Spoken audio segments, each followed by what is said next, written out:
Hi everyone, thanks for returning. Let's unravel another perplexing mystery. The case of Cristie Schoen.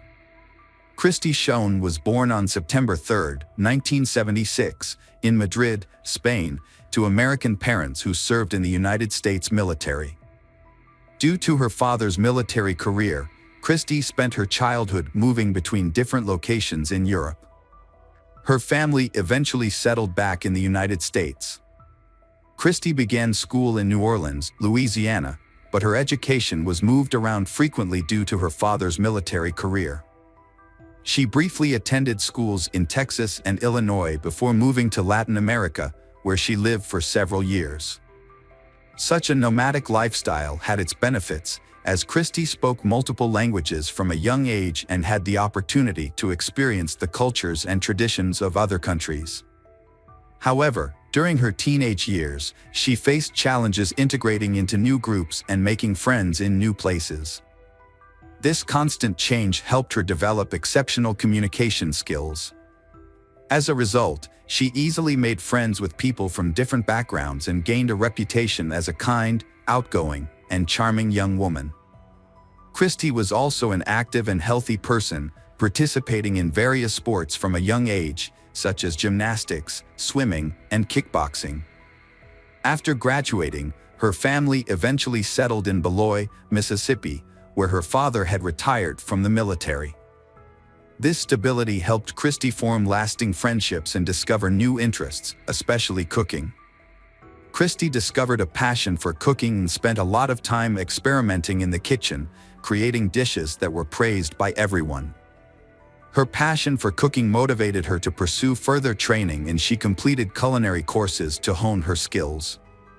Cristie's parents initially envisioned her becoming a professional chef, but she surprised them by showing a natural talent for acting.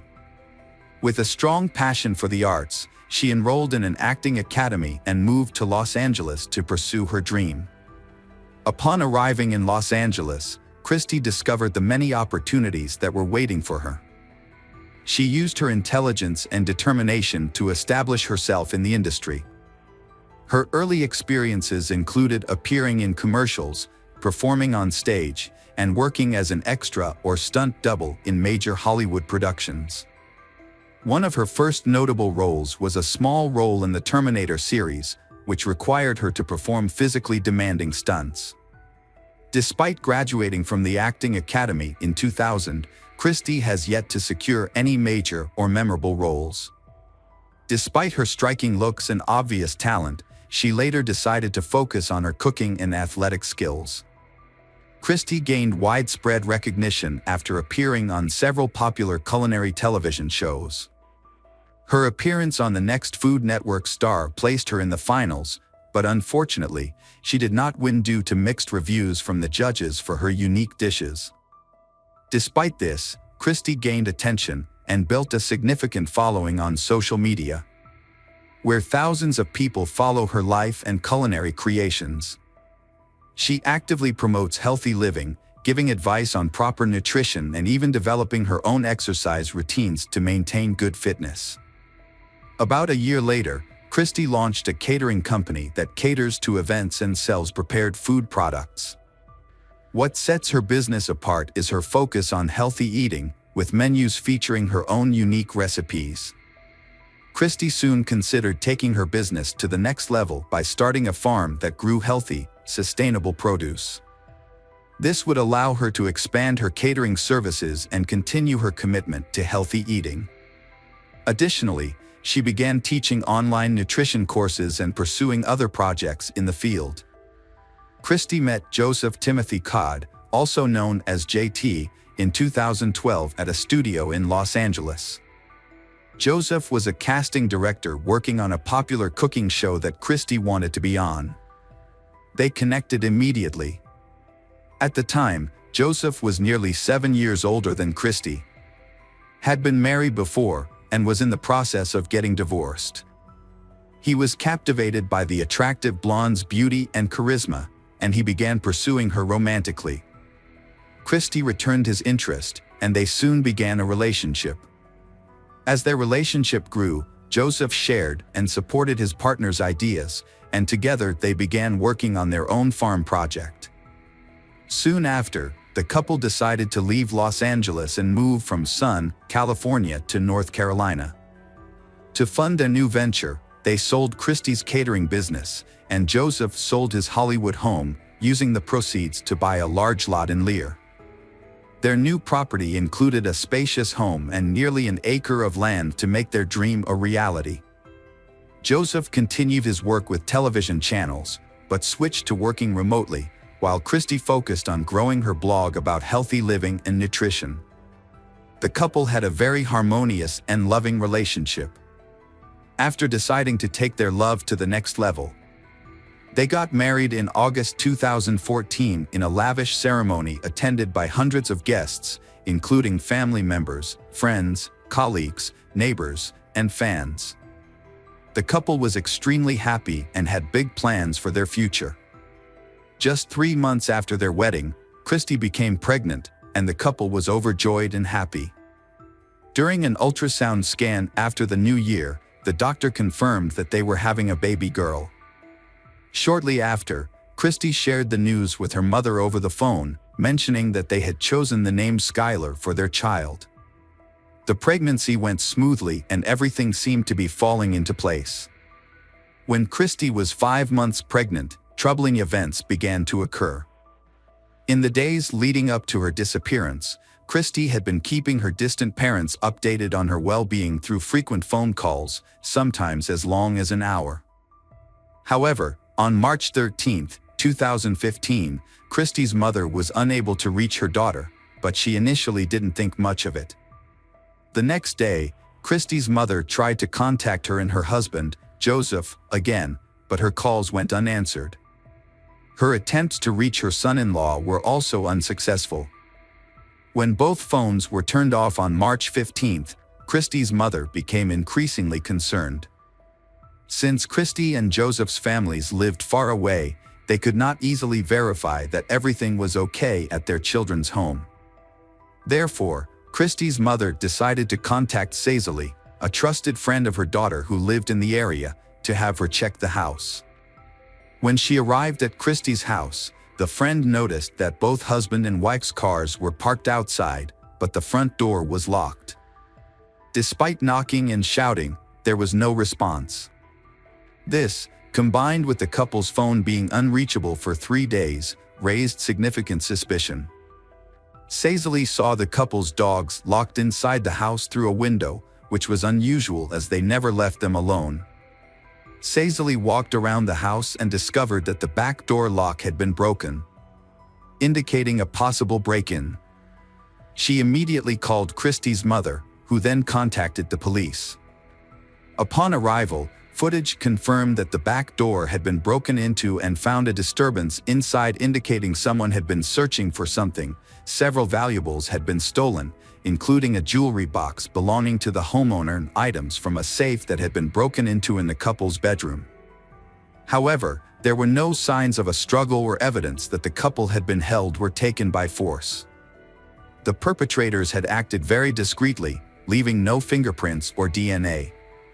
While relatives held out hope that Joseph, 45, and his wife, Cristie, 38, who was 8 months pregnant, were still alive, seasoned police officers were more pessimistic. In the early days of the investigation, police were unable to find any significant evidence or clues. The missing couple, Cristie and Joseph, had no enemies or conflicts with anyone else, making it a challenge to reconstruct what happened. The only clue they found was the couple's phones, which had been left at home and last used on March 12.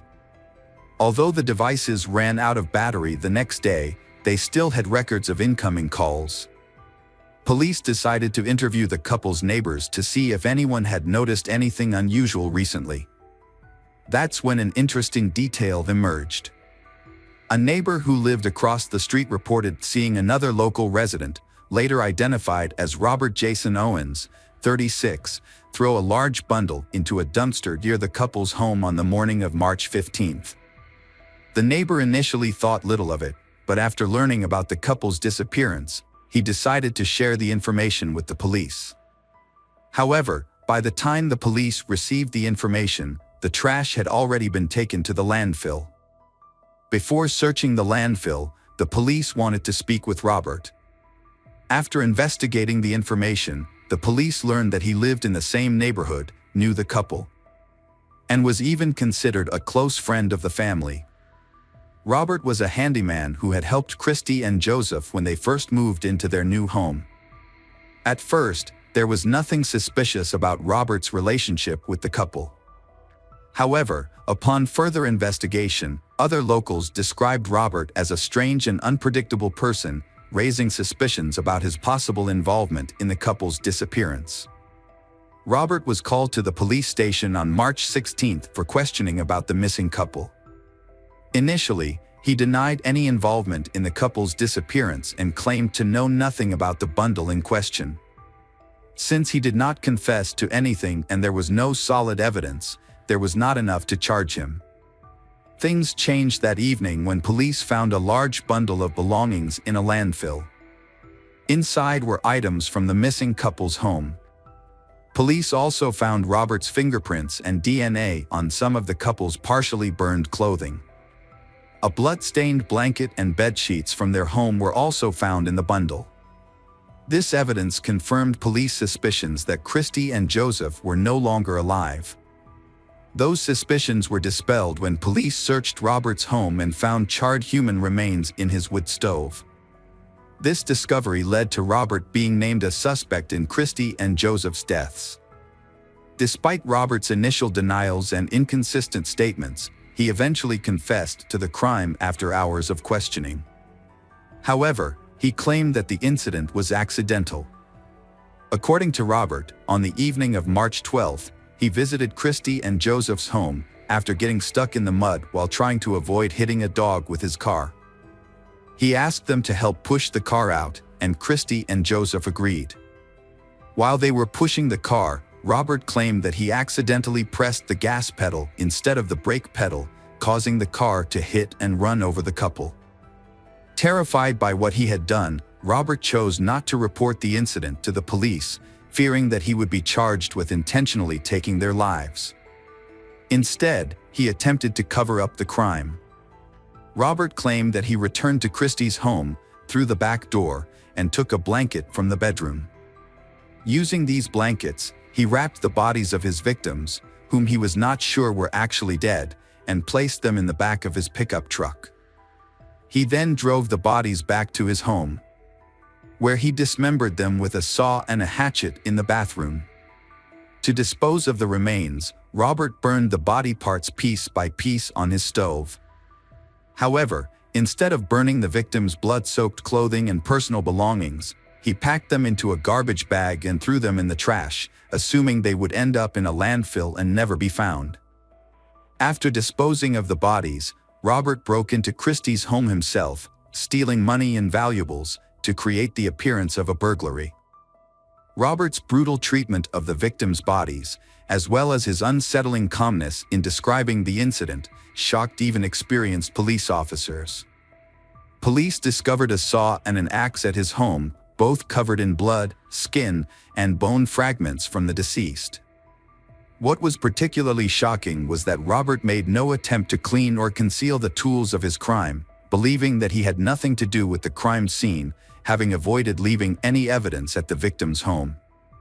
A forensic analysis confirmed that bone fragments discovered in Robert's kitchen matched the DNA of the missing couple, prompting law enforcement to investigate further into the suspect's past.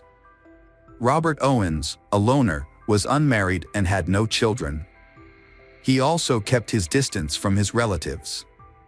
In 2000, Robert moved out of his previous home in Asheville, North Carolina, to settle on a newly purchased lot in Louisiana, where he later built a house.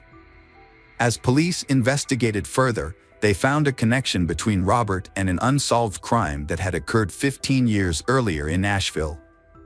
The case involved the unexplained disappearance of Zeb Wayne Quinn, an 18-year-old man who had been Robert's childhood friend. At the time of his disappearance, Zeb was a military trainee and a part-time employee at Walmart, living near Robert. On January 2, 2000, Zeb met Robert after his shift ended, and they planned to drive to Louisiana to buy a new car. However, Zeb never returned home. A few days later, his Mazda protege was discovered in another part of town, parked with the headlights on. A heart was drawn on the window in red lipstick. Although the car was recovered, Zeb was never found, and the car was also damaged and scratched with paint marks from another car. The last person to see Zeb was Robert, and his car also showed signs of damage. Notably, the scratches on Robert's car contained paint particles from Zeb's car.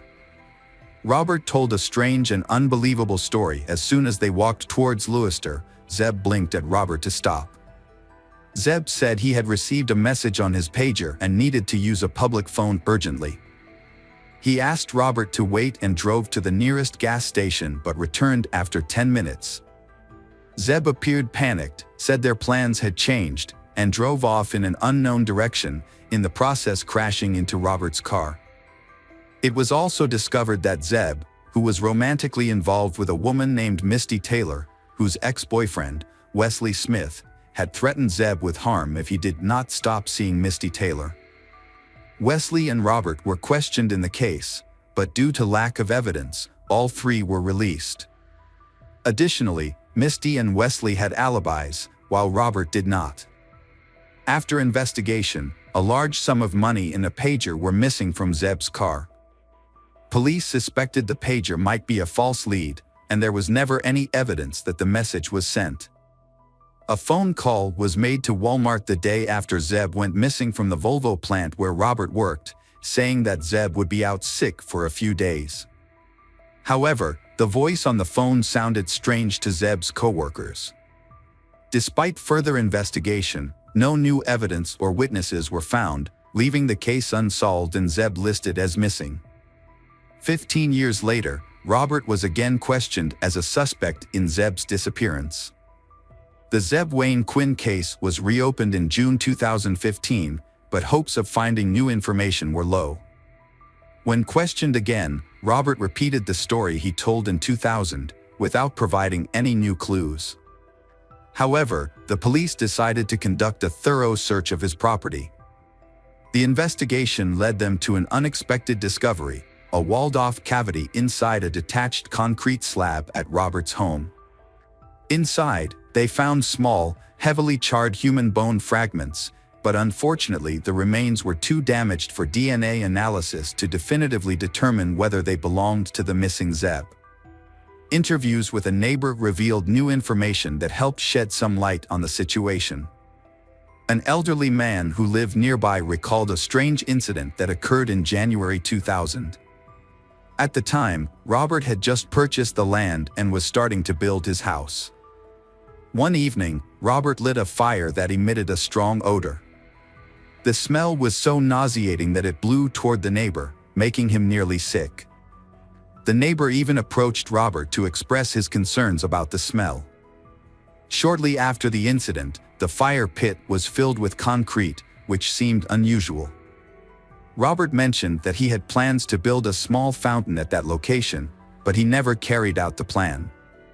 The neighbor forgot about the incident until 15 years later, when the police came to the house. Eventually, Robert confessed to participating in a crime and told a new story. According to Robert, his uncle, Walter Owens, was the one who killed Zeb. Walter had been hired by Wesley Smith.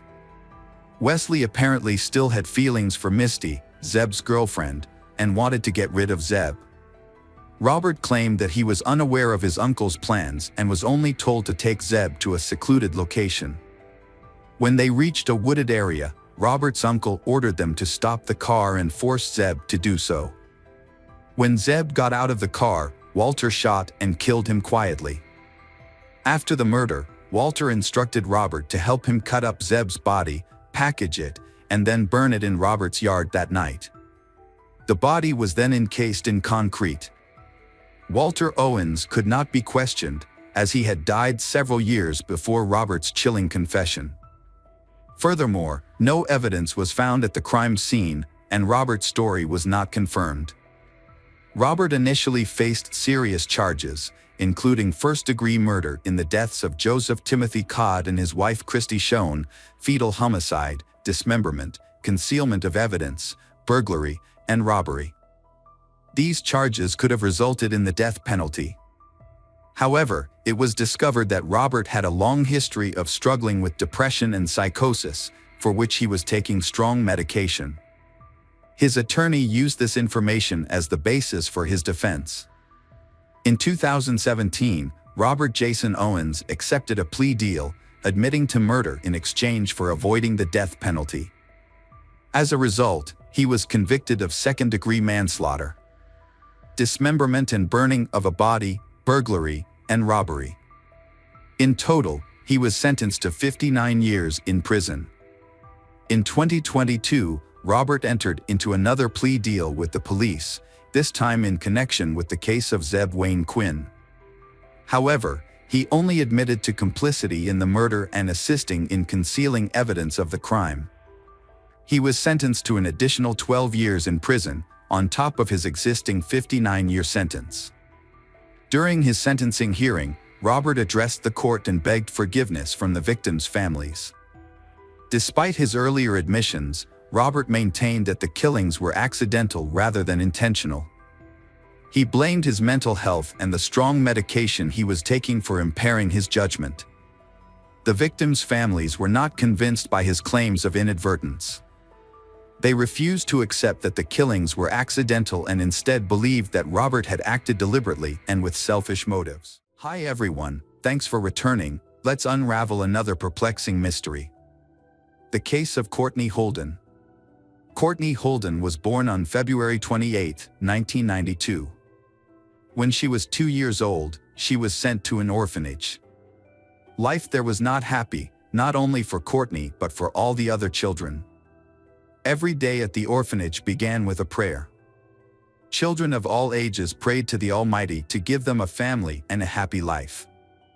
Finally, Courtney's dream came true when she was adopted by the Holden family. Courtney arrived in Spokane at the age of 4 and began living in the Holden family home with Joshua and some other foster children. However, instead of finding a loving family as she had hoped, her life here was worse than at the orphanage. What Courtney experienced at the Holden home could only be described as a real nightmare. From a young age, she was forced to do all the housework. She had to clean the whole house and wash the dishes after every meal for the entire family. If she made a mistake, she was punished. Surprisingly, the Holden family treated the other foster children better. No one understood why they disliked her so much. Judy Holden was old when she adopted Courtney, and she was the last child they had received from the orphanage. Perhaps this explains their inexplicable cruelty and hatred towards Courtney. She was forbidden to go out without permission and was often abused. Visitors to the house often heard Judy and Joshua calling Courtney Cinderella, as if she were in a fairy tale, but in reality, she was more like a slave to her cruel stepmother and siblings. Courtney was very sensitive and had become accustomed to a difficult life with the Holden family. She feared her foster mother and felt terrified just seeing her brother Joshua. He did not allow her to communicate with her friends. She was not allowed to use a cell phone or other modern devices. She was only allowed to leave the house when necessary and always had to ask for permission. She only enjoyed fresh air and chatted with her neighbors when she was alone in the backyard. However, she became accustomed to this life and did not feel bitter. She still respected her adoptive parents because they were the only family she knew, and she had no concept of a normal family. Courtney experienced a period of freedom when Joshua, due to conflicts with their parents, moved in with his sister for an extended time. For Courtney, this was the happiest period of her life. She finally experienced the freedom she had always longed for, allowing her to go out, walk around, and meet friends. After finishing school, Courtney fell in love for the first time. Michael was an ideal partner. She felt the care and attention from him that she had never received from anyone else. Every time she met Michael, Courtney felt extremely happy. Their relationship lasted until 2011, when they had a son. Michael was eager for Courtney to move in with him to create a complete family. However, for unknown reasons, Courtney refused this offer. She continued to live in a Holden household, which she did not like, and ended her relationship with Michael. After the Holden family went through many changes, their home became deserted.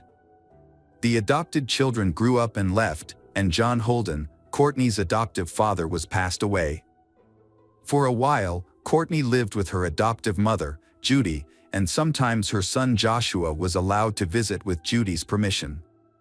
Their life was quite peaceful when Joshua, Courtney's brother, was away.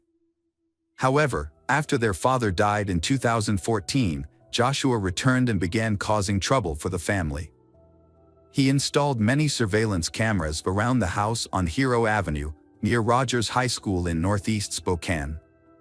Signs that said, "Smile, you're being watched," were placed all over the yard, with cameras pointing in many directions. This made Courtney nervous because she knew that going out would get her in trouble with Joshua. Courtney's life once again became difficult and uncertain. Around 2015, Courtney revealed to a neighbor that she was again deprived of her right to use a cell phone, manage her social media accounts, communicate with people outside the family, drive, or leave the house without Joshua's permission. After Courtney gave birth, Joshua became so bitter that he forced her to cut off all contact with the baby's father. Courtney silently complied. The neighbor noticed bruises on Courtney's face and arms. When asked, she frankly admitted that Joshua hit her. They were worried and did not understand why Courtney would endure such abuse. They tried to help her by reporting it to the police, but the Holden family always tried to suppress the matter. This was partly because Courtney never publicly admitted that she was being threatened by her brother. Eventually, Courtney was forbidden to talk to neighbors and was only allowed to go out at night. She silently complied. Courtney knew Joshua better than anyone. He was a large, overweight man with considerable strength and was often abusive. Friends of Joshua described him as paranoid, ruthless, and unpredictable. He had bragged in public about his ability to easily end a life and dispose of a body without difficulty. He had a notable criminal record. In 2005, he was charged with assault and harassment, but due to lack of evidence and the victim's unwillingness to cooperate with the police, he was released. He was also suspected of assaulting and sexually abusing a woman in 2003 when the perpetrator could not be identified. In 2006, Joshua was arrested for domestic violence against his mother and burglary. These incidents forced him to flee his parents' home for several years.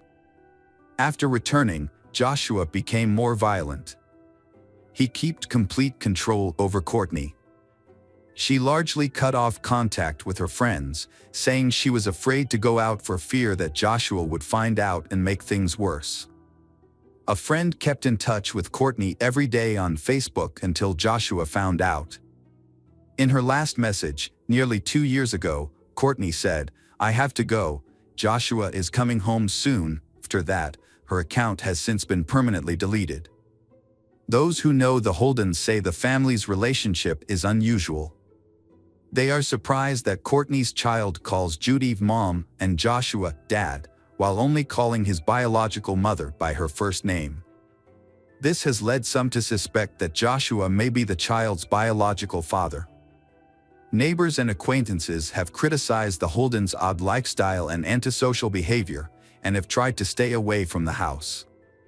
In August 2018, after an argument, Courtney tried to leave the house with a suitcase of belongings. Her mother, Judy, yelled at her to go home, but Courtney refused. Joshua forcibly took Courtney back into the house. Judy closed the door, and Courtney was unable to escape. This was the last time the neighbors, and perhaps anyone outside the family, saw Courtney. After that, she lived a life of isolation from the outside world. It took nearly 2 years for people to start worrying about her disappearance.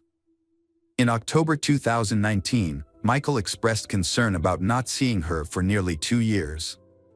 He wanted to see the child, so he reported Courtney missing to the police on October 24th.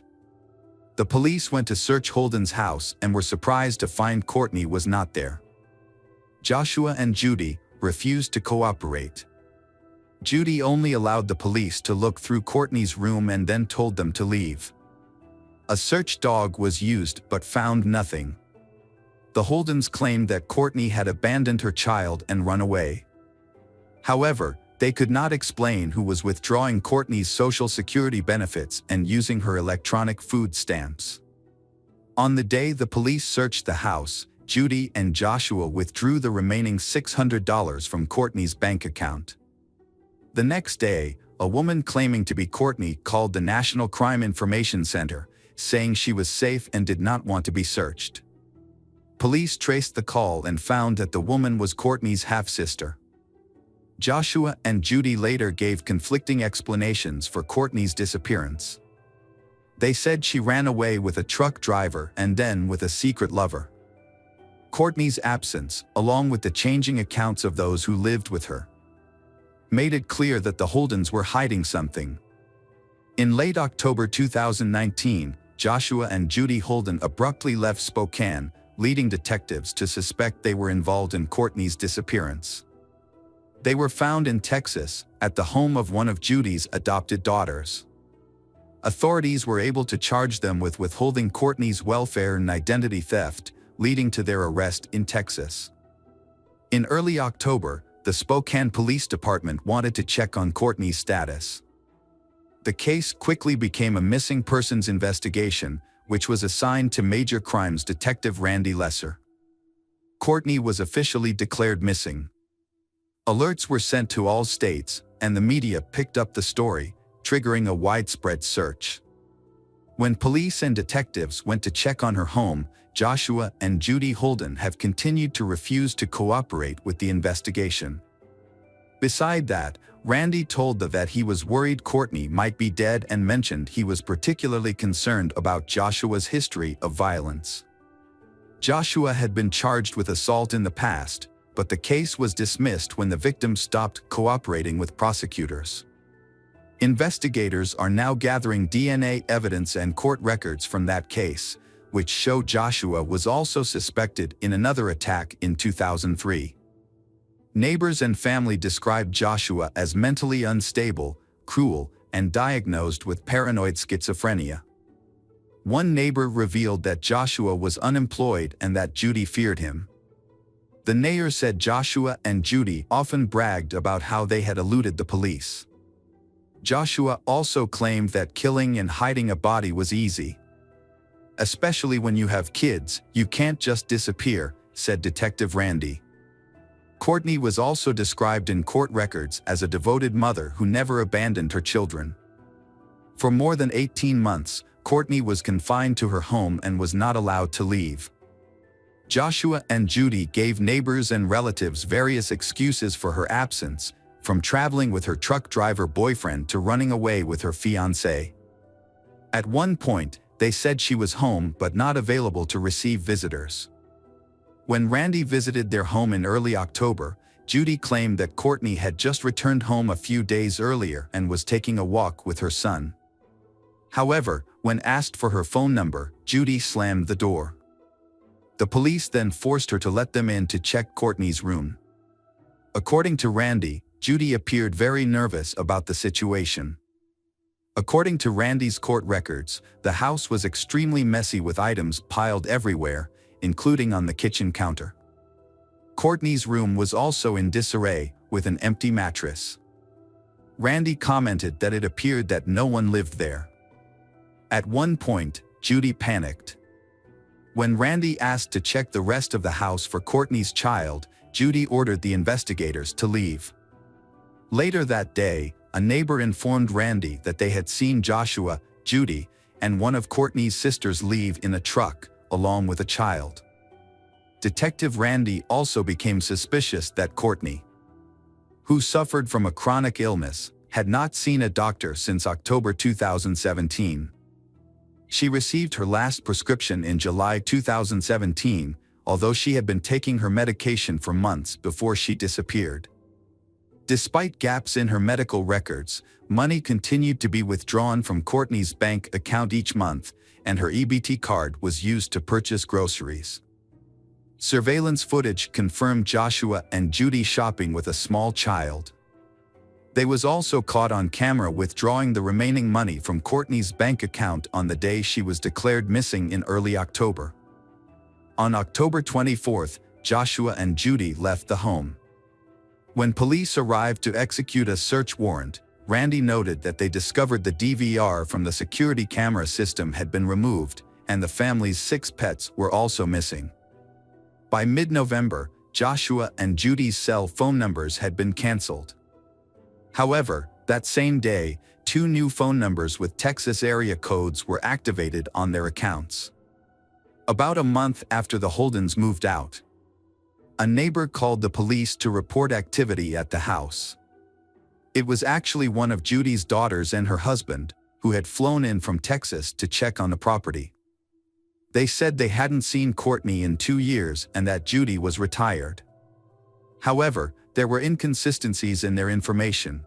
The man told the police that Joshua and Judy had a child, while Judy's daughter insisted that the child was Courtney's. In mid-December, Randy traveled to Texas to look for Joshua and Judy. Police found them at Judy's daughter's house, along with Courtney's son.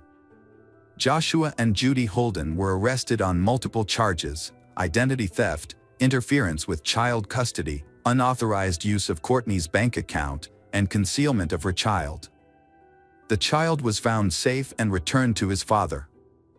No other family members have been charged with any crime. Police searched Judy's home in Spokane with a search dog but found no trace of Courtney. A search of a home in Texas also turned up nothing. Police also searched a car and trailer belonging to Judy at an RV park in Oklahoma. Joshua, 40, and Judy, 74, are currently in custody in Texas and have refused to answer police questions. They also refused to be extradited to Spokane.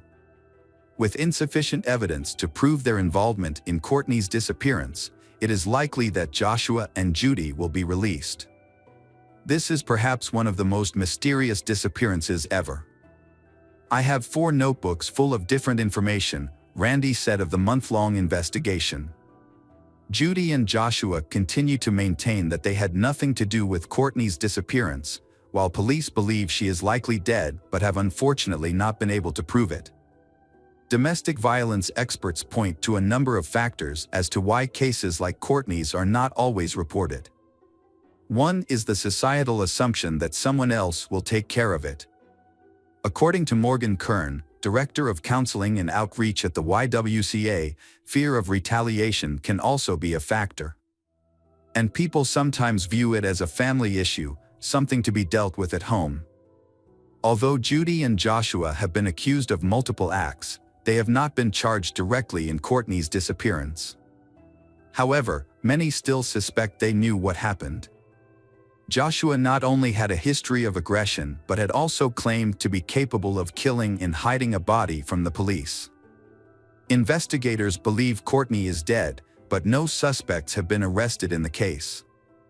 To summarize today's story, it is sad that Courtney was victimized by the Holden family. This young woman longed for a loving family but did not have the courage to defend herself. She believed that the people who abused and exploited her were still family. But does a real family need to make you defend yourself like that? Hey detectives! Welcome back. We've got another mysterious case to explore. The case of Joanne Nelson. Joanne Nelson was a cheerful and intelligent young woman who values the happiness of her loved ones over her own. Growing up in Hull, also known as Kingston upon Hull, on the east coast of Yorkshire, England, she lived with her parents. Her mother was a teaching assistant, and her father, Charlie, worked as an engineer for the city council.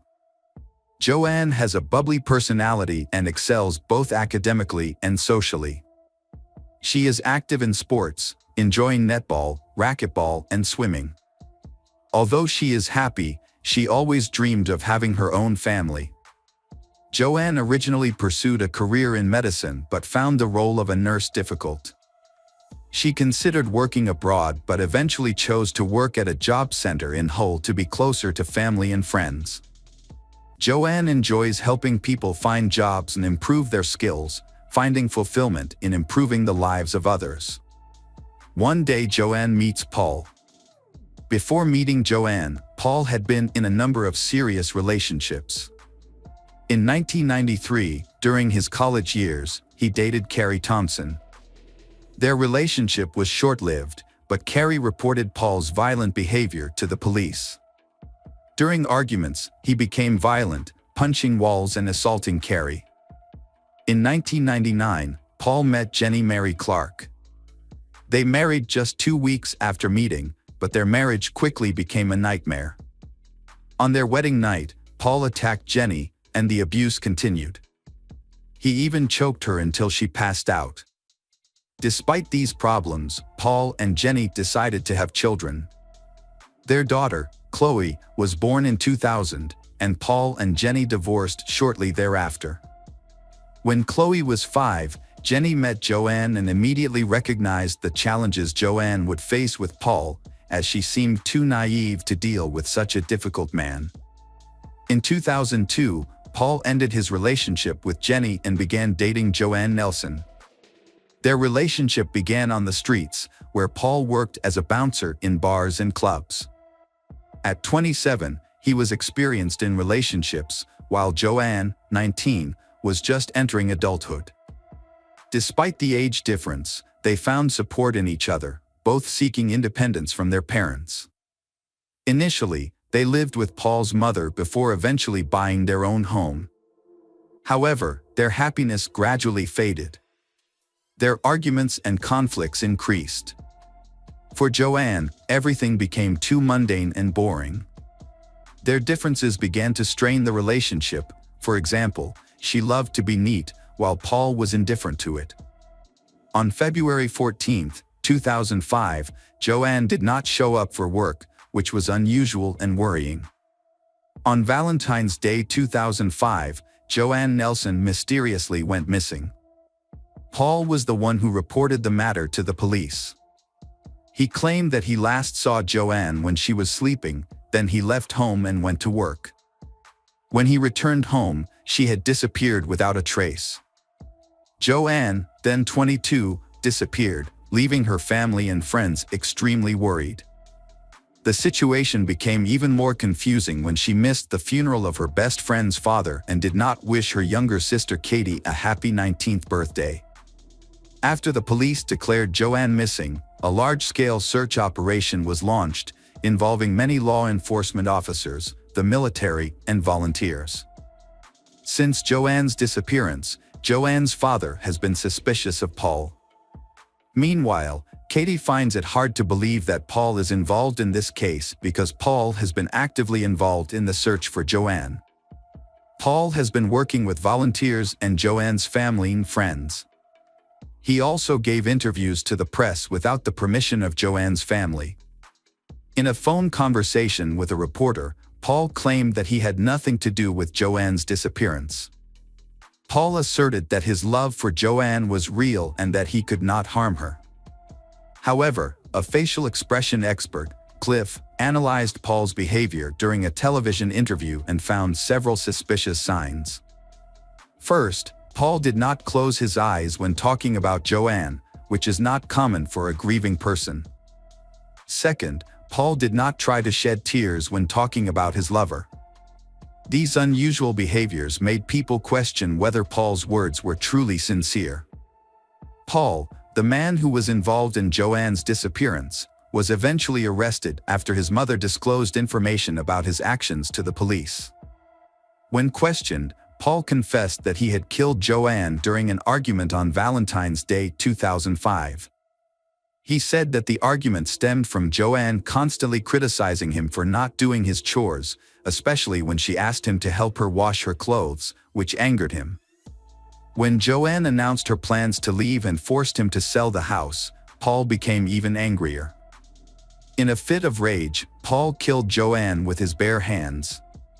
He then remained calm and began to plan how to cover up the crime. He went to his mother's house, took a gardening tool, and chatted with the neighbors. He then went to the store to buy the necessary items for removing the evidence, including bin bags, rubber gloves, and disinfectant spray. The lead investigator discovered fingernail marks on the back of Paul's hand, which indicated that he had participated in the murder. This evidence confirmed Paul's confession and proved that he had committed the murder.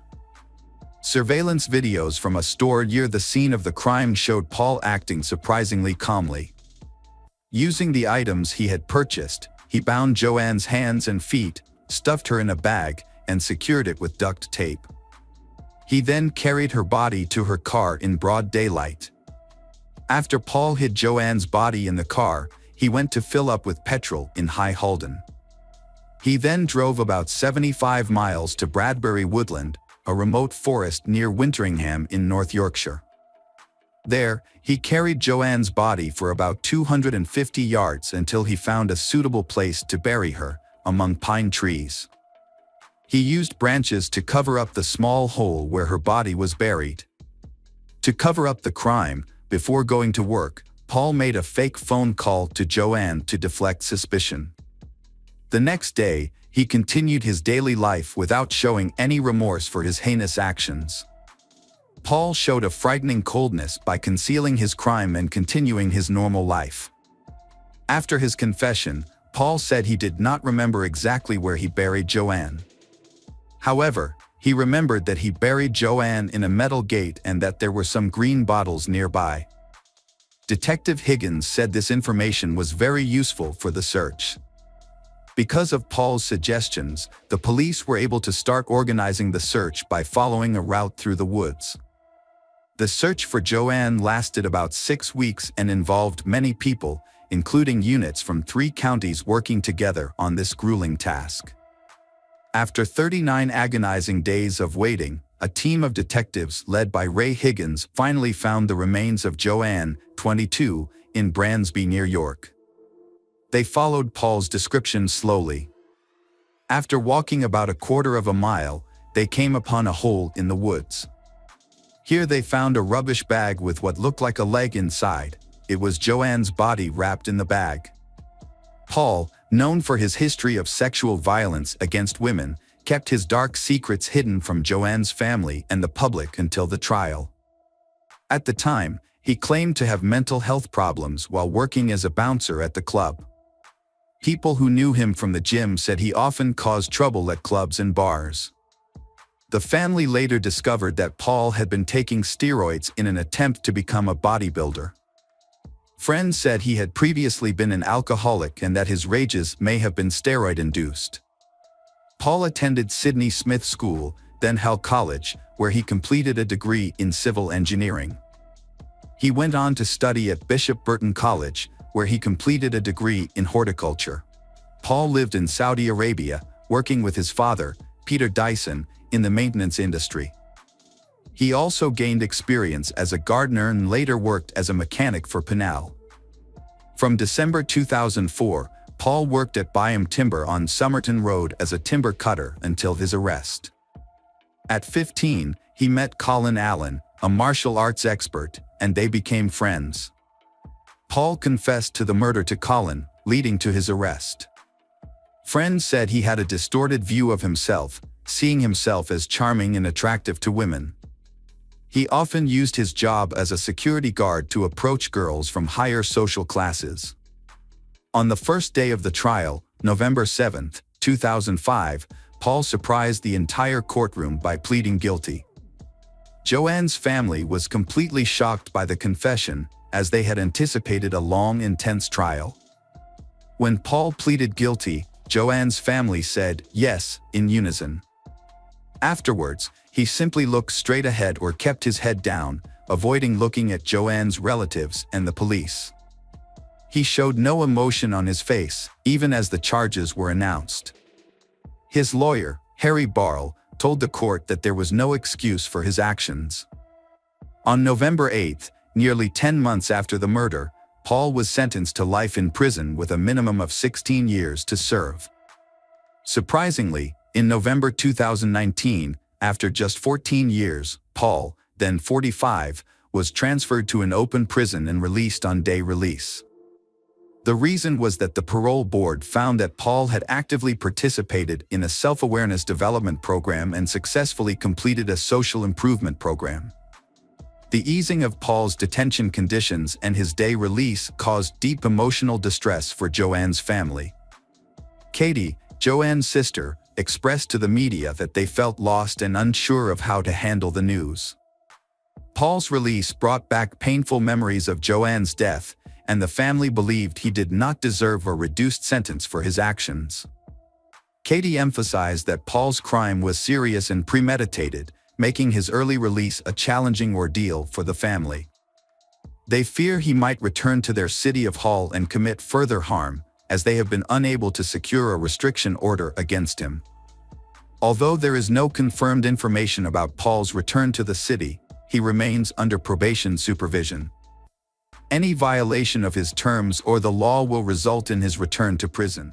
Hello again, true crime fans, we've got another mysterious case to explore. The case of Jennifer Dulos. Jennifer Dulos was born in 1968 in New York. Her father is Hillard Farber, a banker, and her mother is Gloria Tenenberg, a philanthropist. Jennifer has an older sister, Melissa Irene Farber. Jennifer graduated from Brown University in 1990 and later earned a master's degree in creative writing from New York University's Tisch School of the Arts. Jennifer is married to Fotis and they have 5 children together, all named after Greek Orthodox saints, 3 sons, Petros, Theodore, and Constantine, and 2 daughters, Christiane and Cleopatra. Jennifer and Fotis were married for 13 years before ending their marriage in 2017. After that, Jennifer began to feel afraid of her ex-husband. Which makes us wonder, who is Fotis and what changed him? Fotis Dulos was born on August 6, 1967, in Turkey. He grew up in Athens, Greece, and moved to the United States in 1986. He attended Brown University, graduating in 1989. Fotis then went on to earn a master's degree in finance from Columbia Business School. Fotis met his first wife, Hilary Vanessa Alama, at Brown University and married her in Athens in 2000. After their divorce in 2004, he moved to Connecticut and married Jennifer a month later, despite having known her since he was married to Hilary. They moved to Farmington and had 5 children. The marriage of Jennifer and Fotis began to crumble in 2012 and completely collapsed in 2017. Jennifer shared her marital struggles in a blog post in March 2012. She expressed her wish to be stronger to face conflicts without fear. In 2017, Jennifer decided to file for divorce. The reason was that Fotis had an affair with Michelle Troconis, a Venezuelan colleague. Jennifer also requested custody of the 5 children, but the court only granted joint custody. Jennifer feared for her safety and that of her children. She accused Fotis of unsafe behavior, bullying, intimidation, and excessive control. She recounted an incident with Fotis on June 3, 2017. When Fotis learned that she had made plans for the children on Saturday morning, he became angry and lost control. Jennifer said Fotis became angry and agitated, causing her to run upstairs to get away from him. However, Fotis chased her upstairs. Despite Jennifer locking and bolting the door, Fotis continued to verbally and physically abuse and threaten her, leaving her feeling trapped and helpless. Jennifer felt unsafe around her husband. When she decided to file for divorce, the situation became even more dangerous. In an interview, Jennifer shared that she was very afraid of Fotis.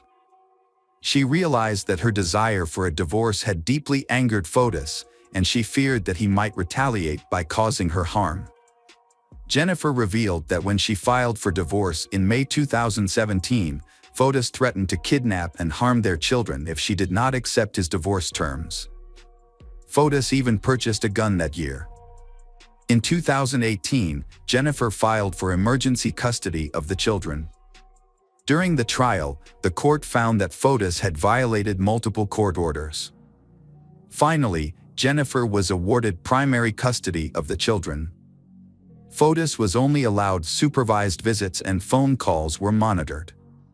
Jennifer and the children moved to a rented house in New Canaan, 70 miles from Fotis's home. Fotis was devastated by Jennifer's allegations. In an email to her in 2017, he expressed concern for the children's well-being. He realized that the children needed both parents, not just one. Fotis pleaded with Jennifer to reconsider their marriage for the sake of the children. He even suggested that they could live as partners and learn to accept each other. While denying Jennifer's allegations, Fotis counterclaimed that she had turned the children against him. He claimed that Jennifer called him a psychopath and told the children that he did not care about them. Fotis also claimed that Jennifer bragged about dragging out the divorce for 2 years so she could hire the mafia to break his legs. Fotis denied threatening to kidnap his child and explained that he bought the gun to protect his home. However, Fotis's argument not be credible given the events that followed. Jennifer was last seen at around 8:05 a.m. on May 24, 2019, after dropping her child off at school in New Canaan. She had 2 doctor's appointments in New York at 11 a.m. and 1 p.m. When Jennifer failed to show up for these appointments, which she never missed, her friends reported her missing to the police. Lauren Almeida, Jennifer's live-in nanny, also noticed something unusual. When she arrived at Jennifer's apartment at 11:30 a.m., she found the Range Rover in the garage, while Jennifer's Chevrolet Suburban was missing.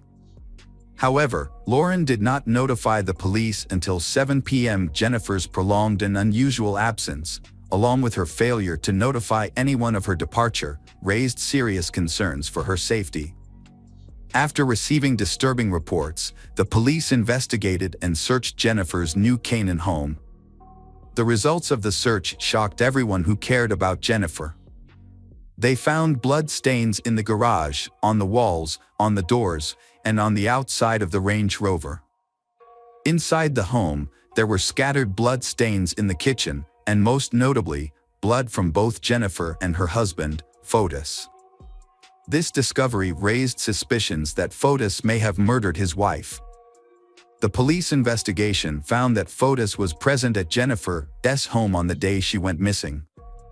Police found bicycle tracks around the house, indicating that Fotis had arrived there on a bicycle. According to the police theory, Fotis stalked and waited for Jennifer to return from dropping off her children at school. He then brutally murdered her, cleaned up the scene, and destroyed the evidence.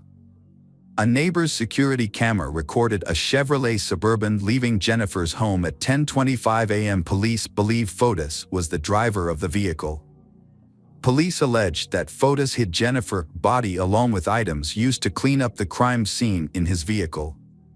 He then abandoned the vehicle about 3 miles from the town of New Canaan. Based on these suspicious actions, police believe Fotis was the perpetrator of Jennifer's death and a ruthless killer. At around 7:30 p.m. that night, security cameras recorded Fotis and his girlfriend Michelle taking out the trash. Notably, they used up to 30 different garbage bags along Alfred Avenue in Hartford.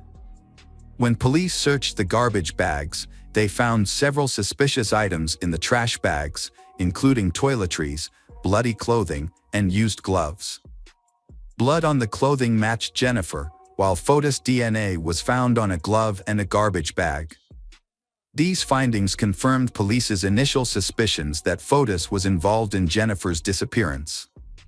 The case of Fotis murdering his wife was shocking, but what was even more shocking was the involvement of his girlfriend, Michelle Triconis. Michelle, a Venezuelan woman, had many roles in her life: mother, equestrian athlete, and former ESPN reporter in South America. However, no one expected her to become an accomplice in a murder. Michelle began a relationship with Fotis while he was still married to Jennifer, contributing to the breakdown of their marriage. After Jennifer went missing, the police questioned Michelle. When asked about her whereabouts on the day Jennifer disappeared, Michelle said she had lunch with Fotis and then went with him to one of Fotis' properties to clean up in preparation for a meeting with a client. However, the police suspected that this cleaning was actually to erase traces related to Jennifer's death. On the morning of May 24, 2019, Fotis stole a Toyota Tacoma truck from an employee and drove it to New Canaan, Connecticut. A school bus camera captured the truck traveling at high speed toward Wavani Park at 7:05 a.m. Jennifer's Chevrolet Suburban was later found in the park. Police found a bicycle tire in the trunk of the truck, supporting the theory that Fotis rode his bicycle approximately 3 miles from Wavani Park to Jennifer's New Canaan home. Police believe Fotis arrived at Jennifer's home before she left. When Jennifer arrived at the garage, Fotis attacked her. He then covered up the evidence. Fotis put Jennifer's body in her Chevrolet Suburban and drove to Wavani Park, where he transferred Jennifer's body to his truck. Despite Fotis's efforts to cover up his tracks, he left behind 2 key pieces of evidence at his new home in Canaan: his DNA on the doorknob and a mixture of his and Jennifer's blood on the kitchen faucet. Police believe Fotis spent hours cleaning the house. This was reinforced by neighbor surveillance footage that showed Jennifer's Chevrolet Suburban leaving the house around 11 p.m. Police were even more convinced of Fotis's guilt when he acted suspiciously 5 days after his wife's disappearance. Fotis drove away again in the truck without permission. This time, his destination confirmed police's suspicions. He drove straight to a local car wash and detail shop. Surveillance video captured a black SUV driven by Michelle following the truck. In the video, Fotis is seen stopping at a car wash, then getting into Michelle's SUV. Police suspect their intent was to remove evidence from the vehicle. However, this attempt failed when Jennifer's DNA was discovered by police on the passenger seat of the truck. Fotis became the prime suspect in Jennifer's disappearance due to the substantial evidence against him. On June 7, 2020, Fotis was arrested and charged with murder and kidnapping in connection with Jennifer's case. This was the first time he had been charged with these crimes, although the incident had occurred earlier. Fotis and Michelle were arrested on June 1, 2019, at a hotel in Anson, Connecticut. However, they were only charged with obstructing prosecution and tampering with evidence, not murder. This is because at the time, the police did not have enough evidence to charge them with the murder.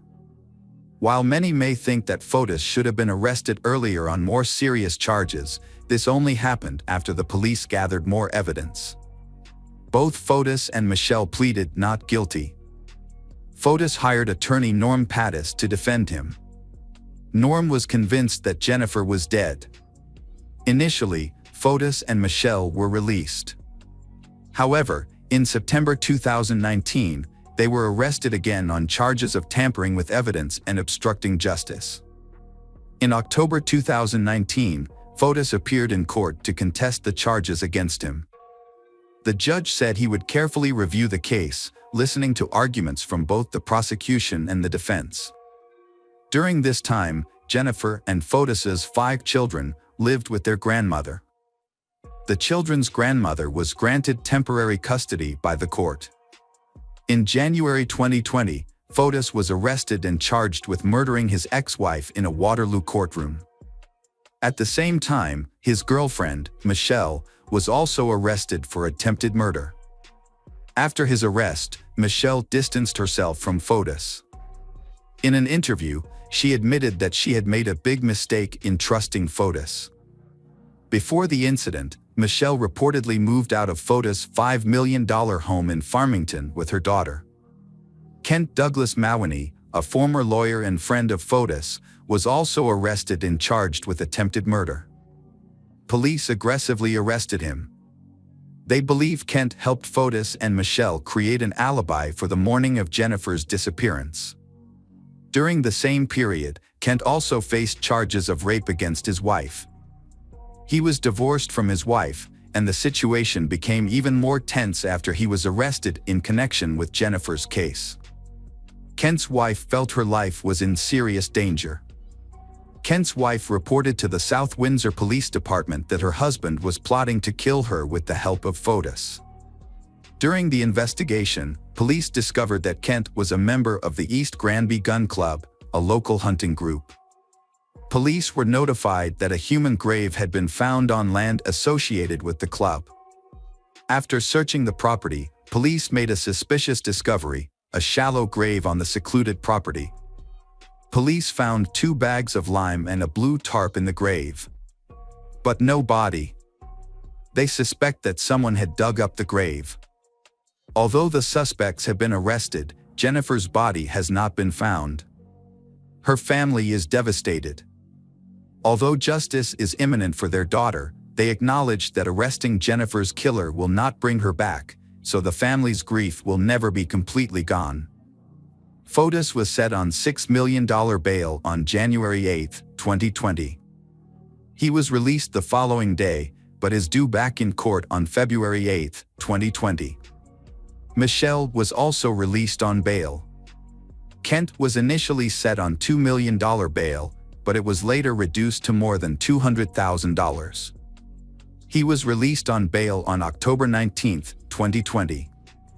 After Fotis's heinous acts began to be discovered, he became extremely fearful. On January 28, 2020, Fotis failed to appear at an emergency hearing, prompting the judge to issue a warrant for his arrest. When police arrived at Fotis's Farmington home to serve the warrant, they found him unconscious in his car, unable to face the consequences of his actions. Fotis attempted suicide by inhaling carbon monoxide. He connected the SUV's exhaust pipe to a vacuum cleaner and placed it inside his car. Police performed CPR and restored his weak heartbeat. He was then taken by ambulance to Yukon Medical Center, then transferred to Jacob Medical Center in the Bronx for hyperbaric oxygen therapy. While in the hospital, Fotis' children, who were living with their grandmother, visited him for the first time since he was charged with Jennifer's murder. Police found a suicide note in Fotis's car. In it, he wrote that he could not bear to spend even 1 hour in jail for a crime he knew nothing about. On January 30, 2020, Jacobs Medical Center confirmed Fotis' death. Police later released a report that included information from Anna Curry, Fotis' last girlfriend. Anna said she was with Fotis on the day of the emergency hearing. According to Anna, she and Fotis planned to drive to court together, but finally Fotis suggested they go separately. Anna admitted that she was panicked and she received a call from Fotis's lawyer asking about Fotis's absence from court. Anna was driving at the time and responded that Fotis was supposed to be there. The attorney said the GPS device showed that Fotis was still at his home in Farmington. Anna immediately realized that Fotis might have harmed himself and asked the attorney to call 911. After Fotis' death, the murder charges against him were dismissed on March 3, 2020. The judge ordered the prosecutor to apply null prosequi, abandonment of prosecution. This does not mean that Fotis is acquitted, but simply that the case cannot proceed due to his death. Abandonment of prosecution acknowledges this fact, but gives the prosecutor 1 year to reopen the case if he wishes. Otherwise, the case will be dismissed permanently. During the hearing, Fotis' attorney Norm Pattis wanted to clear his client's name. He claimed that Fotis was framed and argued that the framer had dumped bloody clothes and incriminating evidence in front of Fotis's house. Norm explained that if Fotis was the perpetrator, he would not have accidentally dumped these items, leading to the police discovering them on surveillance cameras. Norm asked for the Fotis estate to be substituted as a defendant, but the request was not considered. Michelle is under house arrest after being charged with conspiracy to murder Jennifer. Michelle's attorney, John Sean, admitted in an interview that his client's case has not progressed. Michelle was scheduled to appear in court on August 6, 2020, while Kent Douglas Mamony was scheduled to appear in court on June 2, 2020. Both have pleaded not guilty to the charges. In an interview, Michelle responded to those who judge her without knowing her well. She admitted that she can be wrong about others, but she cannot say whether Fotis killed his wife. However, she believes that believing Fotis was a waste of time, and this has been proven true. For years after Jennifer went missing, she has still not been found. Police searched for her body in several locations over the years. In 2019, they began searching Wavani Park, 3 miles from New Canaan. They used dogs and a helicopter to thoroughly search the area. The search for Jennifer expanded beyond the initial area, including New York City, where the family owned property. After a thorough search there, police turned their attention to central Connecticut. In Hartford, police discovered surveillance footage showing Fotis dumping trash bags in various dumpsters around the city. This led to a weeks-long search of the waste treatment plant, where police found key evidence. The search continued at a fishing pond in Avon that the Dullos family frequented. Police also searched properties owned by Jennifer's husband's company in central Connecticut, with an estimated 3,000 acres searched. However, despite extensive search efforts, Jennifer has not been found. In August 2021, the investigation led police to a Farmington home on Mountain Spring Road that was associated with Jennifer's husband. Police decided to search the home to follow up on previous leads. They invited Bob Perry, a well-known expert in finding unmarked graves, to join the search. Police also brought in septic tank pumping equipment and an excavator to increase the effectiveness of the search. However, to date, police have not released any information about the discovery of Jennifer's body. Although the tragedy of Jennifer was heartbreaking, it did lead to a positive outcome. In May 2021, the Connecticut Senate passed a landmark domestic violence bill.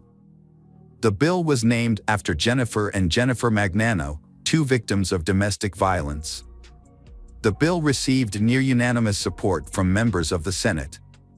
Governor Ned Lamont signed the bill into law on June 28, 2021. Jennifer's family is still deeply saddened by her passing. In a recent interview, a family spokesperson expressed their deep sorrow for Jennifer.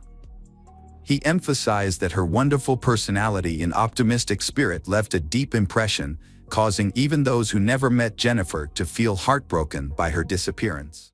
Hello again, true crime fans. We've got another mysterious case to explore. The case of Greg Mulvihill. Greg Mulvihill and Diana met on a dating website in 2005. Both living far from their families, they decided to move to San Diego together. Diana had been passionate about fitness since she was young, playing sports in high school and eventually becoming a triathlete as an adult. Their love of the outdoors and fitness brought them closer together. 2000s, Diana and Greg both were highly skilled professionals and achieved great success in their careers. Diana was considered extremely trustworthy by her peers. Diana and Greg first met in 2005, and 2 years later, they decided to get married, marking the beginning of their new life together. They chose Costa Rica for their honeymoon, where they had the opportunity to learn to surf. In the early days of their marriage, they made the most of their time together, experiencing many exciting adventures together. After their wedding, Diana and Greg moved to Carlsbad, a suburb north of San Diego.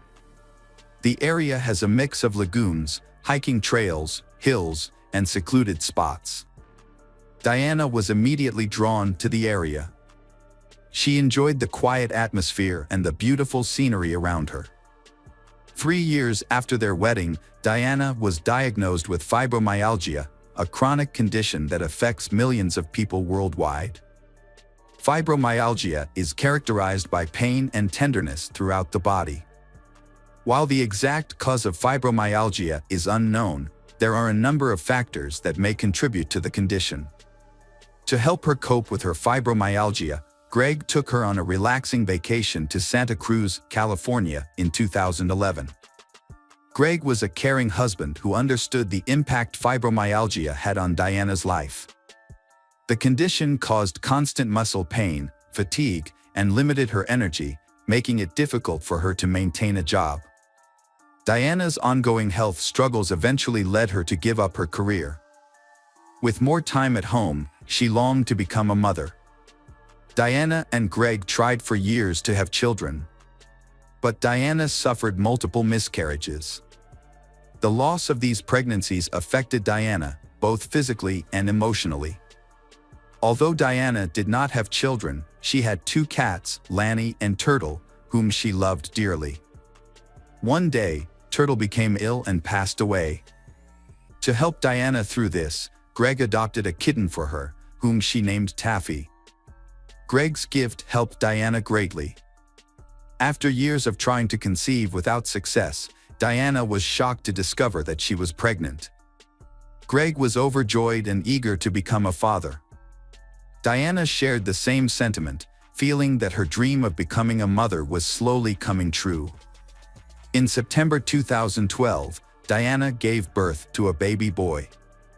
After the baby was born, Greg took time off work to care for his newborn son. He was very happy and cherished every moment with his son.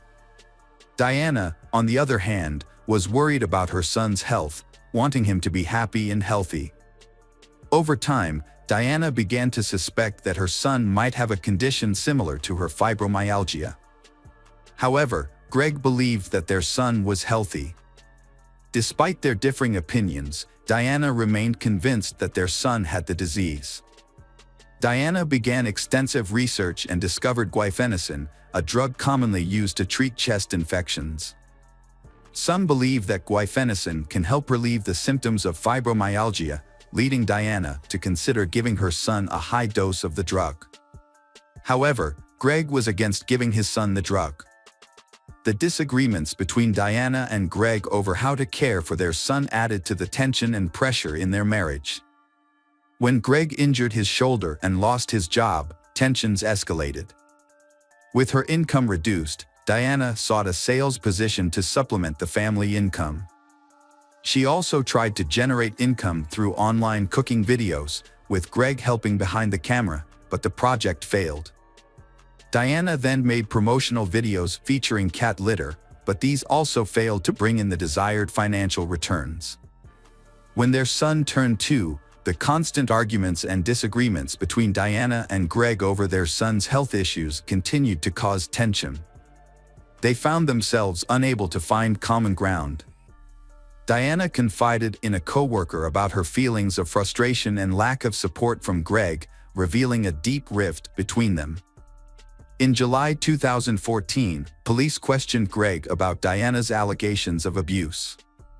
According to police, Diana filed several police reports regarding Greg's actions. As a result of these accusations, Greg was evicted from the home, while Diana and their son were allowed to stay. Diana confided in a friend about Greg's abuse, saying that the incident occurred while she was sleeping. According to Diana, her medication made her drowsy, and when she woke up, she found Greg touching her without her consent. Additionally, Diana accused Greg of sexually abusing their son.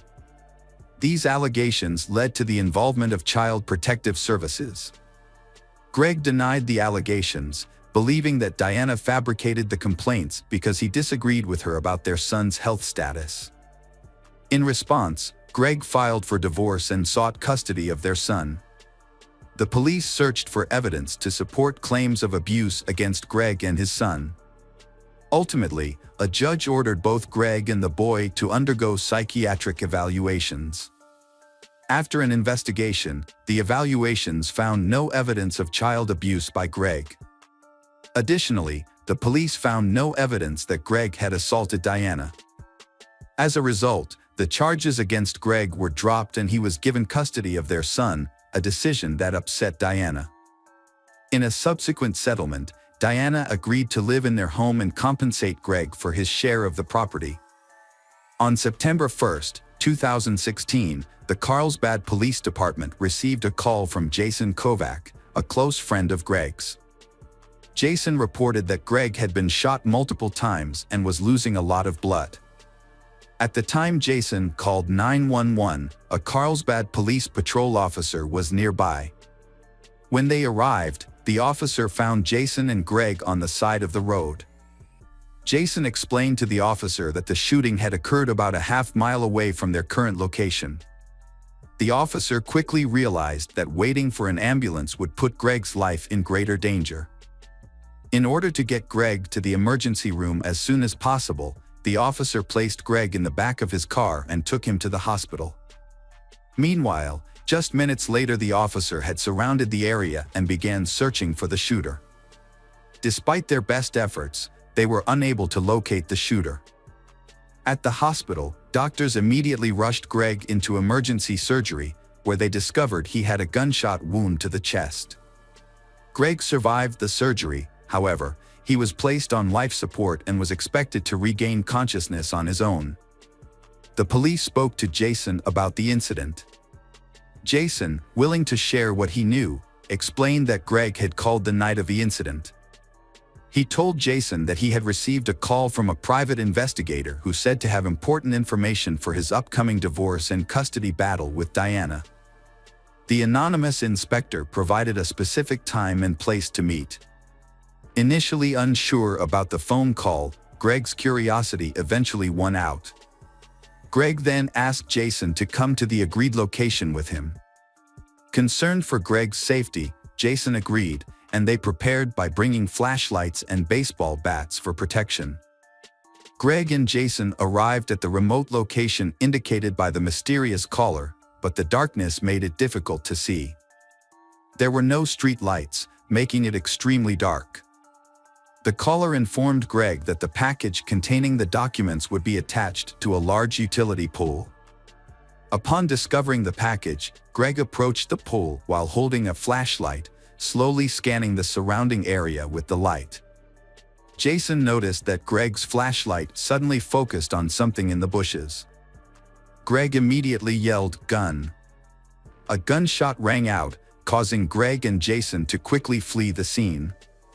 Bullets whizzed past their heads as they ran toward their car. When they reached the car, Jason realized that Greg had been shot. Jason quickly called 911, but was unable to provide a detailed description of the shooter to the police. However, he was able to lead them to the exact location of the shooting. During the investigation, police searched the area where the shooting occurred and focused on a utility pole, as the caller had told Greg to retrieve a package from that location. Near the pole, police discovered a neatly folded towel. Police found this suspicious and wondered if someone had intentionally left the towel behind to trick Greg into thinking it was a package he was supposed to retrieve. According to Jason's testimony, he reported hearing up to 6 gunshots at the scene, but police were unable to find any shell casings or weapons. The lack of forensic evidence led investigators to believe that the shooter may have had extensive experience and knowledge of weapons, allowing them to avoid leaving any evidence of the crime. As police searched the area where Greg was shot, they noticed a distinct smell of feces in the air. Further investigation revealed a pile of feces along with a towel nearby, which appeared to have been used to clean up after someone had defecated. Both the stool and towel samples were preserved and sent to the crime lab for forensic analysis in an attempt to find clues or potential evidence related to the shooting. However, the process of collecting DNA evidence is time-consuming, and it took up to a month to develop a DNA profile from the stool and towel samples. While waiting for the DNA results, the police continued their efforts to find the shooter. They examined all available evidence, followed up on potential leads, and thoroughly investigated several individuals. The police focused on Greg's estranged wife, Diana. The police asked Diana to come to the police station for questioning. They wanted to know if she knew of a private investigator who had worked with her husband, Greg, on matters related to their divorce. Diana claimed that she knew nothing about the detective and said that she no longer spoke to Greg. She also gave an alibi, saying she was home with her son at the time of the shooting. When questioned further, Diana said she could not think of anything else to add and could not identify anyone who might have been involved in the crime. Greg regained consciousness and began his recovery. As his health improved, the police interviewed him about the incident. They asked about his wife Diana and her possible involvement in the shooting. Greg admitted that he and Diana had a troubled history and were in the midst of a tense divorce and custody battle over their son. He suspected that Diana might have been involved in the shooting. Greg also said he had no enemies and did not know who might be behind the shooting. Early in the investigation, the police investigated the phone number that had called Greg. The number was on a pay-as-you-go plan, indicating that it did not belong to anyone. However, the police were successful in obtaining information from the cell phone carrier, which led them to a Best Buy near Carlsbad where the phone was purchased. The police immediately contacted the store manager to request information about the purchase, including the date of the transaction. They also requested any available video footage of the person who purchased the phone. After reviewing hours of video footage, the manager identified relevant footage that corresponded to the time of purchase of the phone. The footage was sent to the police for review.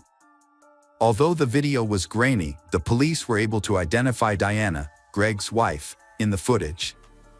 This new information made Diana the prime suspect in Greg's shooting. Diana was arrested, and during her arrest, Diana repeatedly maintained her innocence. The police then questioned Diana about her purchases at Best Buy. They discovered that she had purchased a cell phone, which then called Greg, leading to his shooting. However, Diana initially told the police that she had purchased a router. Faced with a surveillance camera image of the person who purchased the cell phone, who looked exactly like her, Diana admitted the truth. Following this revelation, Diana changed her story about her involvement in Greg's shooting. She said that her fear of Greg prompted her to buy a gun, which led her to practice at a local shooting range called Iron Sights. At Iron Sights, Diana claimed she met an instructor named Weldon McDavid, who taught her how to shoot. Weldon was a former Marine with expertise in firearms. Diana reportedly told Weldon about her difficult divorce and custody battle with Greg, which led to a close friendship between Diana and Weldon that eventually turned into love. Diana told police that she and Weldon had devised a plan. To carry out the plan, Weldon told Diana to buy a phone and use it to lure Greg to a remote location. Weldon's job was to intimidate Greg without using force. Diana admitted to driving Weldon to the location and picking him up. However, when she heard police sirens approaching in the distance, she asked about the situation. Weldon later revealed to her that he had shot Greg in self-defense because Greg had been aggressive toward him. She denied any involvement in the shooting and insisted that she had never asked Weldon to commit any acts of violence against her husband Greg. Diana was charged with attempted murder after admitting her role in the incident involving Greg. Fortunately, Greg quickly recovered from the gunshot wound to the chest and was released from hospital shortly afterwards. The police tracked down Weldon and brought him in for questioning. When the police asked about his relationship with Diana and his whereabouts on the night of the shooting, Weldon claimed he was at home, about 30 minutes from Carlsbad. The police then asked Weldon for a DNA sample, which made him visibly nervous as he realized they were getting closer to the truth.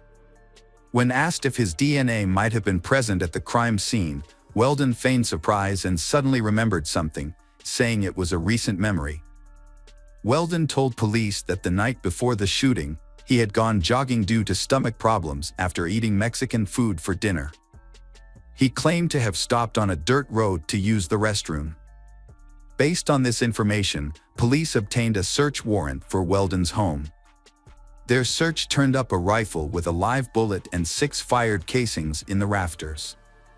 The 6 casings confirmed Jason Kack's account of hearing 6 gunshots. As a result, Weldon was arrested and charged with attempted murder and attempted murder. Police searched Diana's home with a warrant and examined her computer. They discovered a search history for the phrase "new moon." Notably, the night Greg was shot, September 1st, coincided with a new moon, when the surrounding light was very dim. By carefully analyzing Diana's search history, police were able to conclude that she had prior knowledge of the shooting. Her interest in the new moon suggested that she intended to take advantage of the lack of ambient light to facilitate the murder of her husband. Further investigation revealed Diana's motive for killing Greg. As part of the divorce settlement, Diana was required to pay Greg $120,000 for their home. Faced with the possibility of not being able to make payments on time, Diana may have seen getting rid of Greg as a way to avoid paying the money. In October 2017, the trial of Diana Lovejoy and Weldon McDavid began. The jury returned a guilty verdict, convicting Diana and Weldon of conspiracy to commit murder and attempted murder. Upon hearing the verdict, Diana collapsed to the ground. Weldon was sentenced to 50 years in prison, while Diana received a sentence of 26 years in prison. Both defendants maintained their innocence despite the guilty verdict. Welcome back, mystery lovers. Today's case is going to keep you on the edge of your seat. The case of Dalia Dippolito. On a warm afternoon in Bond Beach, Florida, a man named Mohammed came to the police station to Welcome back, mystery lovers. Today's case is going to keep you on the edge of your seat. The case of Dalia Dippolito. On a warm afternoon in Bond Beach, Florida, a man named Mohammed came to the police station to report a disturbing incident. He said that a woman named Delilah had approached him and offered to hire him to kill someone. Although Mohammed did not provide Delilah's last name, the Bond Beach police considered the information credible and began an investigation. They had to establish Delilah's full identity and find the husband she wanted to kill. With this limited information, detectives began an investigation to clarify the case and prevent a possible murder. To gather more information, the detectives decided to use the witness Mohammed to arrange a meeting with Dalia. They chose the mobile gas station as the meeting location because, according to Mohammed, Delilah lived nearby. At the gas station, the detectives arranged several cars to monitor the meeting. Before Delilah arrived, they instructed Mohammed on what to say. They also attached a small recorder to Mohammed so they could listen in on his conversation with her. While monitoring the mobile gas station, the detectives unexpectedly witnessed a meeting between Mohammed and Delilah.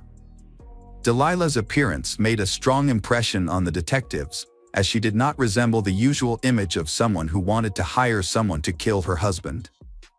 Instead, Delilah wore a skirt and a tank top, looking very attractive. After the conversation, Delilah got into the car with Mohammed.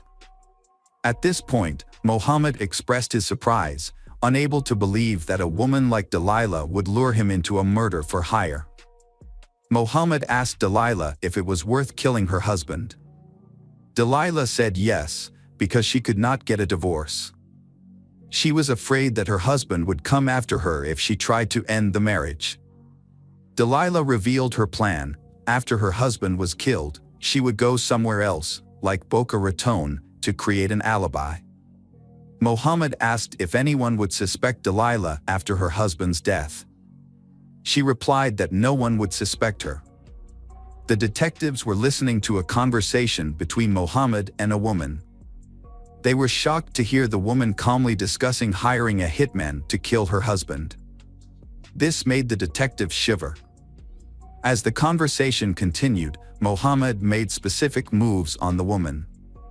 She showed Mohammed pictures of her husband so he could identify the target. The detectives were shocked by Delia's nonchalance about the consequences of her actions. She spoke so calmly that it sounded like she was discussing a normal business transaction, not planning a murder. However, detectives realized that they needed to gather more evidence to strengthen the case. She suggested to Mohammed that she would withdraw $1,000 in cash and pay him later. After concluding the conversation about hiring a hitman to kill her husband, she got back in her car and left the mobile gas station. Detectives followed her home to determine where she lived. Records showed that the address belonged to someone else named Dippolito, and police concluded that she had used a false name to hire a hitman to kill her husband, not Delilah as they had previously thought. Detectives ran a background check on the car Dahlia used to go to the gas station to meet Mohammed. They found that the car's registration was held by Mike Dippolito, Dahlia's husband. To their friends, Mike and Dahlia appeared to be a happy couple in love. They met when Mike was feeling bored and looking for a way to entertain himself. He surfed the internet and found a website that offered escort services. Mike decided to book a meeting, not knowing that this decision would change his life forever. When Mike's escort, Dahlia, arrives, he is immediately enchanted by her beauty. He finds her stunning and feels an attraction between them. They instantly connect and quickly fall into intimate conversation. Over the next few days, Mike and Dahlia's relationship deepens. They meet again and spend a week together. They have a great time together, and they realize that their feelings have gone beyond friendship. From there, Mike and Dahlia officially become a couple. After a few months of dating, Mike and Dahlia's relationship takes a significant step forward. During a visit to a local jewelry store, they unexpectedly looking at engagement rings. This leads to a deep conversation about marriage, a topic they had discussed before. Fascinated by the idea of building a future together, Mike decides to buy a ring for Dahlia. It was not only a gift, but also a symbol of his commitment to the relationship. Even though their relationship was moving forward quickly, Mike was still extremely happy in love. He believed that this was the right move for both of their futures. Before meeting Dahlia, Mike had a criminal record in 2001. He was convicted of theft, fraud, and wire fraud in Broward County, Florida. At the time, Mike was addicted to drugs and needed money. The court sentenced Mike to 2 years in prison and 28 years of probation. This long probation period was to give Mike the opportunity to pay off his debts. When Mike first returned home from prison, he had trouble paying his debts. Determined to solve this problem, Mike took a job as a cook at a restaurant for $350 a week. However, this was not enough to pay off his large debt. Mike wanted to improve his financial situation to pay off all his debts and ensure that he did not have to go back to prison. Fortunately, a friend introduced Mike to a new job at an office near his home, just 4 blocks away. This gave Mike the opportunity to move from his job as a chef to the field of email marketing, opening up better financial prospects. When Mike and Dahlia began their relationship, Mike was honest about his difficult past and current restrictions. He explained that he could not freely travel between states without permission. Dahlia, with her strong passion for travel, expressed her desire to explore the world with Mike. Realizing that the financial burden was hindering their dreams, Dahlia proposed a bold solution. She was willing to give Mike $91,000 so that he could pay off the remaining debt. This money would help them get out of debt and start a new life, free to travel like Dahlia had always dreamed of. At that time, Dahlia was working as a real estate agent and making a lot of money. With her stable finances, she was able to help Mike pay off his debt and clear his criminal record. Mike consulted his lawyer about how to handle the situation. The lawyer advised him to prepare enough money to be released from probation. After discussing, Dahlia and Mike decided to transfer the money to Dahlia's Bank of America account because it was the safest and most convenient way. Mike's joy about paying off his debt and getting married was quickly shattered. One day, he received a text message from Dahlia informing him that she had transferred the money to his lawyer. Mike contacted the lawyer to confirm, but was surprised to be informed that they had not received any money from Dahlia. 2 days after the transaction, the lawyer still has not received the money. Mike contacts Dahlia, asking her for information about the money transfer and a receipt for verification. However, Dahlia suspects that the lawyer has misappropriated the money. She tells Mike that she will try to get the money back. Meanwhile, Mike hopes that they can resolve this misunderstanding smoothly. On the other hand, the Boone Beach Police Department enlists the help of Sergeant Whitey Jean, an undercover police officer.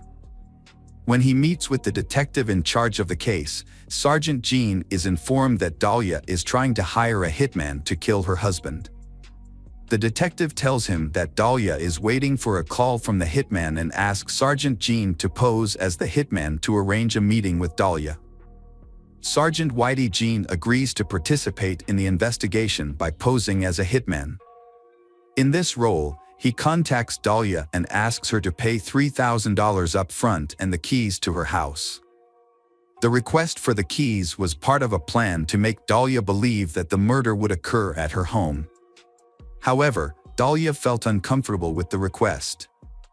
She contacted Muhammad, who had introduced her to the hitman, to express her concerns. During a phone call between Muhammad and Dahlia, the detectives overheard and were concerned that they might have scared Dahlia. They feared that Dahlia might change her plans and find someone else to kill her husband. However, on August 3, 2009, Dahlia met with Sergeant Whitey Jean in the CVS parking lot. Sergeant Whitey was working undercover, posing as a hitman. However, Dahlia did not have any money with her. Sergeant Whitey informed Dahlia that if he waited until after the murder to be paid, she would have to pay him $7,000 in cash. Sergeant Whitey Jean announced the assassination plan on Wednesday morning, citing the cover-up as a response to looting in the area. He revealed to Dahlia that he would stage a fake break-in to give the act the appearance of legitimacy. Whitey Jean made it clear that he intended to pretend to break into the house, then shoot Mike twice in the head. Sergeant Whitey Jean informed Dahlia that he would wait a few days before contacting her again after the murder of her husband. He explained that the police would be watching her closely after such a serious crime. Sergeant Whitey Jean emphasized that this wait was necessary to avoid suspicion and to keep the case secret. During the conversation, he also gave Dahlia the opportunity to back out of the hit-for-hire plan. But Dahlia asserted that she was absolutely certain and determined to carry out the plan to kill her husband, Mike. She revealed to Sergeant Whitey Jean that Mike walked his dog at a fixed time every morning and left the house unlocked when he left. This information was key to the plan to kill Mike. Dahlia also said she would be at the gym at the time of the attack, ensuring that she would not be home when Sergeant Whitey arrived to carry out the plan. Sergeant Whitey Jean asked Dahlia to be at the gym by 6 a.m. He announced that he would be at Dahlia's house at 6:30 a.m. After finishing his conversation with Dahlia, Sergeant Whitey Jean was shocked by her cruelty. Although he had met many people in his work, he had never met anyone as cruel as Dahlia. The detective thought that creating a fake crime scene at Dahlia and Mike's house was important to see Dahlia's reaction. On the day of the attack, around 5:30 a.m., Dahlia told Mike that she was going to work out. Mike agreed but found it strange because Dahlia had never worked out so early. However, he did not think much of it and continued with his normal morning routine. The detective followed and confirmed that Dahlia had gone to the gym. This provided the evidence the detective needed to continue with his plan. However, before he could proceed with setting things up at Mike and Dahlia's house, the detective needed to inform Mike of the current situation. About 30 minutes after Dahlia left the house to go to the gym, there was a loud knock on the door. Mike rushed to open the door and was surprised to see a group of police officers standing in front of the house. He was shocked and confused and asked what was going on. A detective walked in and told Mike some shocking news: his wife had hired a hitman to kill him. However, the hitman was actually an undercover cop assigned to expose Dahlia's plot. The detective further explained that the whole situation was an elaborate plan set up to catch Dahlia in the act of hiring a hitman to kill her husband. Mike was shocked when the police came to his house and informed him that his wife, Dahlia, had hired a hitman to kill him. After calming down, the detectives emphasized the urgency of the situation and asked him to leave the house immediately. They quickly took Mike to the police station for safety. The detectives created a fake crime scene at Mike and Dahlia's house. They put up police tape and turned on the police car lights to make it look like a real crime scene. After they were ready, a detective called Dahlia and told her that the police were at her house and needed to talk to her about a matter involving her husband. The detective asked Dahlia to come home and answer some questions. After speaking with the detective, Dahlia returned home and was shocked to find that her house had become a crime scene. Police tapes surrounded the house and police cars were parked everywhere. When Dahlia asked the detective about the situation, she was informed that the police had received a report of a murder at her house, accompanied by gunshots. The detective then gave her the shocking news that a search of the house had turned up the body of her husband, Mike. This information shocked Dahlia. She burst into tears as soon as she heard the news of her husband's death. However, the detective, who was experienced in announcing the death, noticed that Dahlia's reaction was unusual. Although she appears to be crying, the detective does not see any tears on her face at the police station.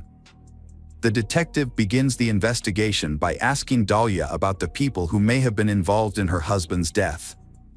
The detective's goal is to get Dahlia to admit that she hired someone to kill her husband. The detective tells Dahlia that her husband was shot twice in the head and died. Dahlia is confident that Mike will not open the door to strangers. She explains that Mike is currently on probation for securities fraud and is trying to complete his probation. However, this is difficult because the community is not supportive of Mike's upcoming release, due to the amount of debt he owes. Despite this, Dahlia insists that their marriage is stable. During the investigation of Mike's husband's murder, the police interrogate her. Mike watches the interrogation from another room. The detective informs Dahlia that they have the facts of the case and will begin investigating. They then led Sergeant Whitey Jean into the room, handcuffed, and asked Dahlia if she knew him or had met him before.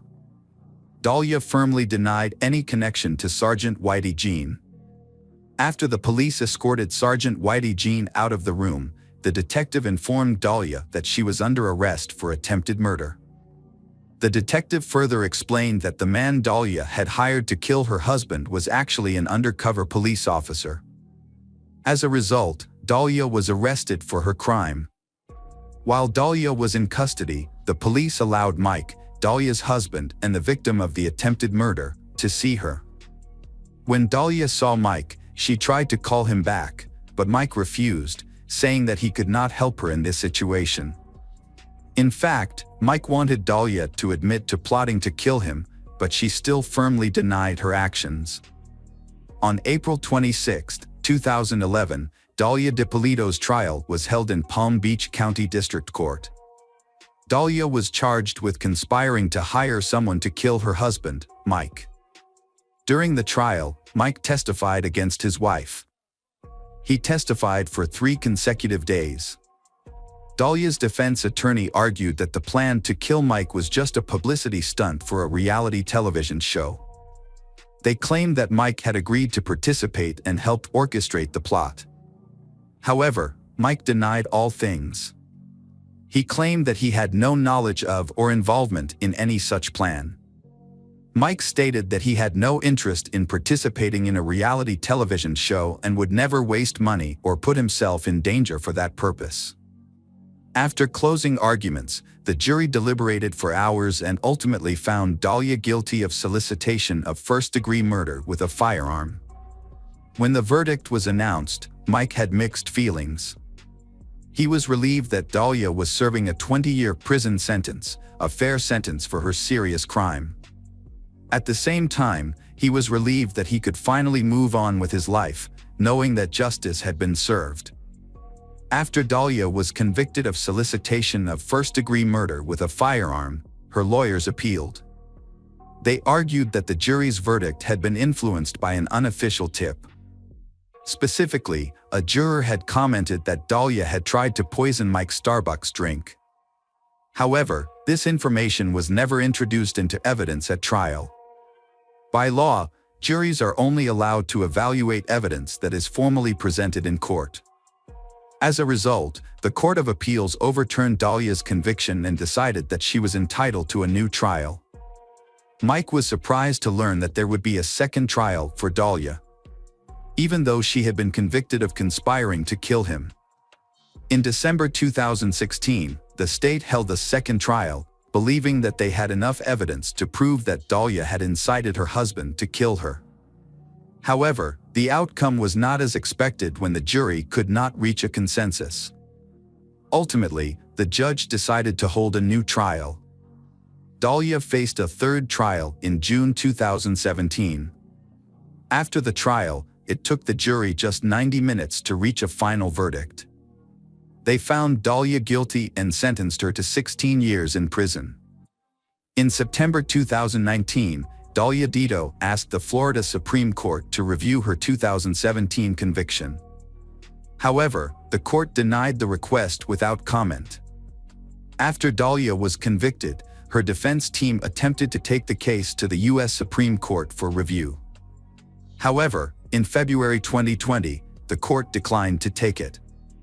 Despite this, Dahlia DiPolito's attorneys told the press that they were undeterred and were still determined to overturn the conviction. They revealed plans to petition a federal judge for a third review of Dahlia's trial on constitutional grounds. The attorney said this was Dahlia's last chance to secure a new trial. Despite serving her sentence, Dahlia was respected in prison for her strong faith. She organized a Bible study group in prison, which was praised by her fellow inmates. Before going to prison, Dahlia had a young son who visited her regularly. The boy is now living with his grandmother until Dahlia completes her sentence. According to her lawyer, the separation has been heartbreaking for Dahlia because she misses her son very much. Hi everyone, thanks for returning. Let's unravel another perplexing mystery. The case of Heidi Firkus. Heidi Firkus was born on December 14, 1984, as the youngest child and only daughter among the three children of John and Elinda Erickson. She lived a fulfilling life, known for her cheerful personality and artistic talents. After graduating from high school in 2003, Heidi attended Northwestern University in Roseville.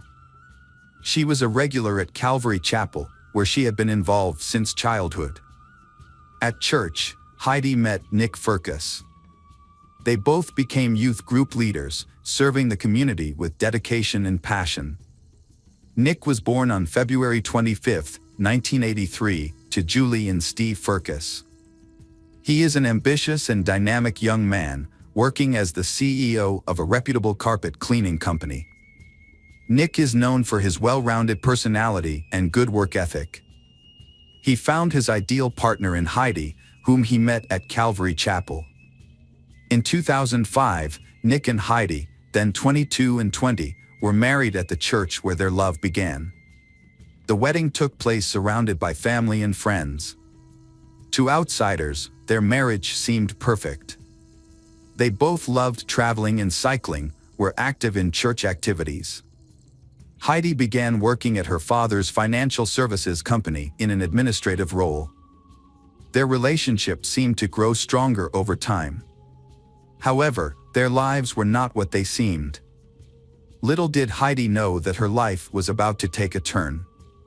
On the morning of April 25, 2010, a tragic event occurred in St. Paul, Minnesota. Heidi called 911 to report an intruder in her home. Just 38 seconds into the call, while Heidi was giving her address, she suddenly yelled, "No," and a gunshot rang out. 65 seconds after the first shot, Heidi's husband, Nick, used her phone to contact 911 again. He said in desperation, "Please, someone just broke into my house and shot me and my wife." During the call, Nick sobbed and repeatedly screamed, "Oh Heidi, my wife is dead, please come here." He also screamed, "No," in pain. When police arrived at the scene, they found Heidi lying unconscious in the kitchen with a gunshot wound to her back. Nick was lying next to her on the floor, still talking to 911. He looked very distressed and had a wound to his left leg. Nick told police that 1 or 2 intruders had broken into their home. He grabbed a handgun and tried to flee with his wife through the back door, heading towards the garage.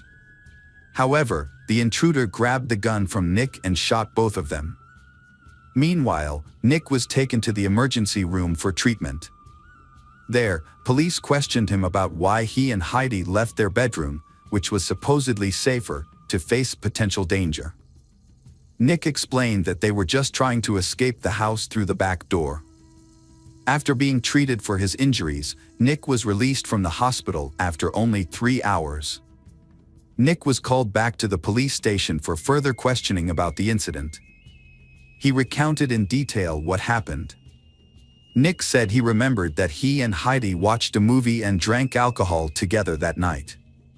They went to bed around midnight. Nick said he woke up the next morning, between 6:10 and 6:15, to the sound of the screen door opening and someone trying to unlock the front door.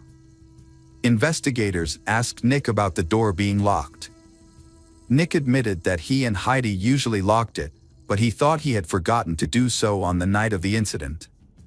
Upon hearing the strange noise, Nick said he retrieved the handgun from the upstairs closet. He explained that he had brought it up from the basement a month earlier because it had begun to rust. Initially, the gun was unloaded, but he loaded it when he heard the noise. He then woke Heidi and asked her to call 911. He instructed her to leave the house and go to the garage, where they had parked their car, as part of a safety plan they had agreed upon in case of danger. Although right-handed, Nick held the handgun in his left. He followed behind Heidi, protecting her as they moved towards the garage. Nick said that he and Heidi stopped at the front door to get her purse. Suddenly, the door opened, and a man rushed in. The intruder was dark-skinned, about 6 feet 1 inch tall, weighing between 200 and 220 pounds, and wearing a dark-colored hooded sweatshirt with the hood pulled tightly around his face. Nick said the intruder grabbed his handgun. They struggled, and during the scuffle, the gun went off. Nick explained, "My finger accidentally touched the trigger. Heidi was running away, so I may have hit her in the back." Nick recounted the incident that the first shot hit Heidi, causing her to fall immediately. He and the intruder continued to wrestle for the gun. During the struggle, the gun went off again, hitting Nick in the upper thigh. He fell to the ground from his wound. At that point, the intruder escaped through the front door. Nick told investigators that Heidi became unconscious after being shot, and he later lost consciousness due to his wound. Nick told the police that their home was going to be foreclosed on the following day. They planned to inform family and friends of the situation that same day. Nick explained that, due to falling behind on their mortgage payments, their home had been repossessed and sold. Although they had to leave, they hadn't told anyone about it. Their plan was to pack up on Sunday and leave some items in the garage for pickup later on Monday morning. They planned to find temporary accommodation, but life took a different turn. Brendan O'Connor, a neighbor who was cat-sitting at a nearby home, reported to police that he heard an argument followed by gunshots. He also heard someone shouting for help, "You shot her. You shot me. Please, please don't."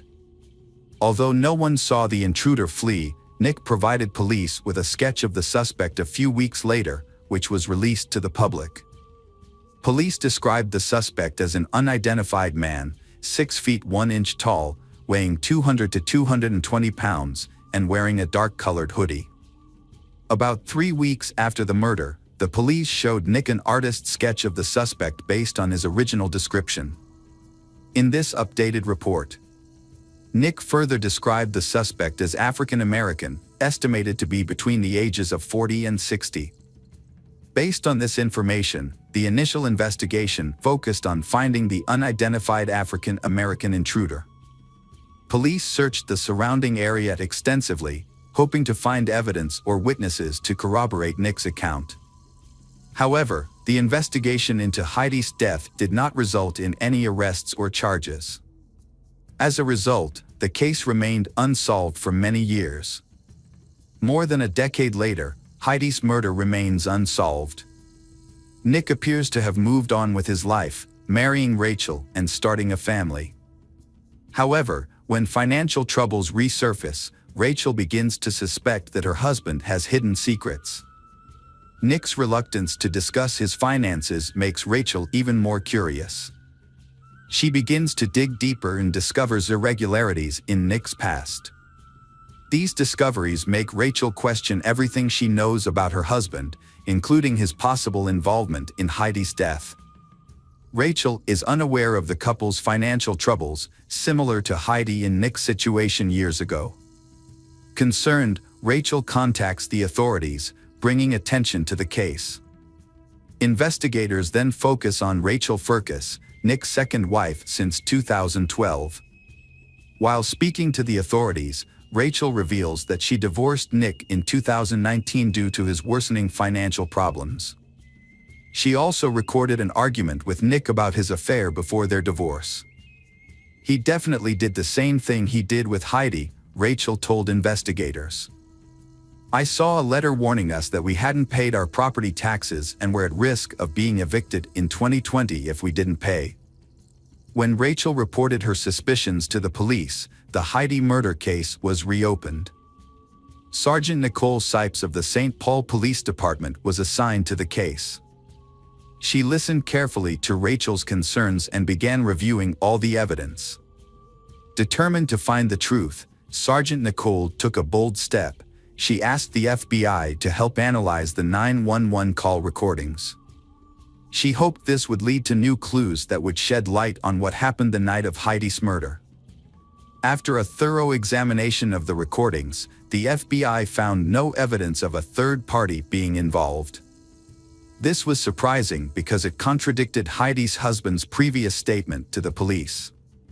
Sergeant Nicole and her team were puzzled by this new information. If Heidi and her husband were the only ones in the house, then what exactly happened between them that led to her death? The absence of a third person further raised suspicions about the husband's involvement in the murder.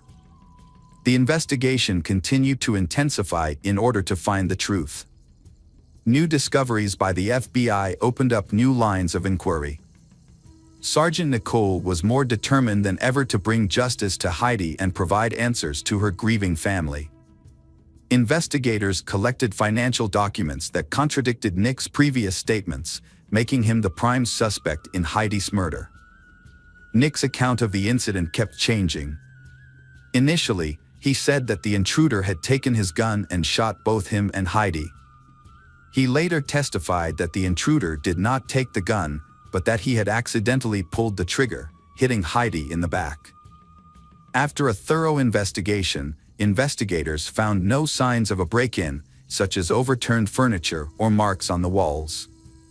The forensic analysis of the scene did not match Nick's account of the incident, especially regarding the direction in which the bullet struck Heidi. Additionally, Heidi did not mention seeing the intruder in the 911 call. The lack of evidence of a break-in made investigators suspicious. They believed it was part of Nick's plan to cover up his role in Heidi's death. As a result, an arrest warrant was issued for Nick on May 19, 2021, more than 10 years after Heidi's death. SWAT arrested Nick at his home in Mounds View. The arrest was the result of Rachel's suspicions and the investigative efforts of Sergeant Nicole Sipes. Many were surprised because the case was thought to be dead. As the trial progresses, the details of the case will be revealed, and the truth about that fateful night will gradually come to light. The big question on everyone's mind is whether Nick was responsible for Heidi's death. After Nick was arrested, Heidi's family said, "We are incredibly grateful to everyone who has worked tirelessly to bring this case to this stage. We also thank everyone who has prayed for and supported us over the years. We hope that these charges will help to clarify the truth and bring justice to Heidi. While we cannot bring Heidi back, we believe she would have wanted us to find the truth." God is glorified by the truth. Heidi's life and memory are further honored by the truth being revealed. The family expressed relief, gratitude, and determination to find the truth. They thanked those who persisted and the community's support, hoping Nick's charges will bring justice. When the case went to trial, Nick maintained his innocence. His family, especially his father, also believed in Nick's innocence. They believed that Nick's deep love for Heidi could not have led him to commit murder.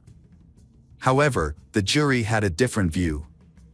After 10 hours of deliberating the evidence, on February 10, 2023, they reached a surprising verdict. Nick was convicted of brutal murder. This decision left everyone who knew Heidi stunned and in disbelief, especially since Nick was the person Heidi trusted the most. During the trial, the prosecution detailed the defendant Nick's difficult financial situation. They argued that Nick had kept his financial problems from Heidi and, fearing embarrassment, decided to kill her. The prosecution also questioned Nick's story about the home invasion, arguing that it could have been a cover-up for the crime. Compelling evidence was presented that there were no signs of forced entry into the home, there were many inconsistencies in Nick's testimony, and no DNA or physical evidence of an intruder was found. These factors reinforced the prosecution's argument that Nick was the perpetrator, not an intruder as he claimed. The lack of evidence cast serious doubt on the veracity of Nick's story. At the trial, the prosecutor accused Nick of not wanting to face the truth about his deceitful behavior, leading him to take the extreme step of killing Heidi to protect his reputation. Defense attorney, in contrast, argued that the transition from financial hardship to murder was unreasonable. He also argued that the idea of killing his wife to save his reputation was absurd and had no psychological basis. After a thorough trial and careful consideration of the evidence, the jury unanimously found Nick Ferris guilty of first-degree murder. On April 13, 2023, the judge handed down the harshest sentence possible. Nick would serve life in prison without the possibility of parole. Despite his guilty verdict, Nick Ferris maintained that he had nothing to do with the death of his wife, Heidi. He maintained his innocence, even after his conviction. Currently, Nick is serving a life sentence at the Minnesota Correctional Facility in St. Cloud, Minnesota. However, the motive for the murder remains unclear, leaving us to wonder what drove Nick to commit this regrettable act. However, the investigation revealed that in June 2009, Nick received a foreclosure notice on his home. The house was then auctioned off at a sheriff's auction that same month. About 10 months before Heidi's murder, the eviction process began in February 2010, and a hearing was scheduled for March 8, 2010, which Nick attended alone. The original closing date was April 9, 2010. Nick contacted attorneys, claiming that his grandmother was in the hospital and dying, and asked for the closing date to be moved to April 26. When investigators looked into the matter, they found no evidence that Nick's grandmother was actually in the hospital or had died in 2010. When they asked if Heidi knew about all of this, Nick claimed that Heidi was fully aware of their financial difficulties. He added that they had planned together to leave the foreclosed house and start a new life elsewhere. But the truth is that Nick killed his wife to hide his financial troubles from her. He was too ashamed to admit that he owed $118,000 in credit card debt and was 22 months behind on his mortgage. Although justice has been served, the pain and loss of Heidi's loved ones will remain. No punishment can undo the harm done or bring back the beautiful life she lost so cruelly. Welcome back, detectives. Let's dive into another horrible case. The case of Karina Vetrano. On Tuesday, August 2, 2016, Karina Vetrano met her father, Philip, after work. They had planned to spend time together as family gatherings had become increasingly rare due to everyone's busy schedules. Karina was juggling 2 jobs at the time. Philip picked her up and took her to his home, where they shared stories about their week. As Karina prepared to head home, she invited her father to join her for a jog, an activity they often did together. However, Philip declined, explaining that his back was hurting badly and he thought he might need a new prescription or that the change in weather was affecting him. He offered to call a cab for her instead. Karina turned down the offer because she was focused on training for an upcoming marathon and thought jogging would be helpful. Unbeknownst to her parents, this would be the last time they saw their daughter. At 5:45 p.m., she left her father's house to go for a jog. Starting at Spring Creek Park, a peaceful oasis surrounded by greenery in the heart of the city. Large parts of the park are inaccessible due to dense bush and swamps, so Karina's father, Philip, advised her to run her usual route to avoid strangers and unexplored paths. However, Karina's desire for solitude led her to disregard her father's advice. She wandered into a deserted, grassy area. Karina's tranquil moment was short-lived. A severe pain struck the back of her head, and she collapsed. This careless decision proved fatal for she. 2 hours had passed since they bid farewell to their youngest daughter, and she was nowhere to be found.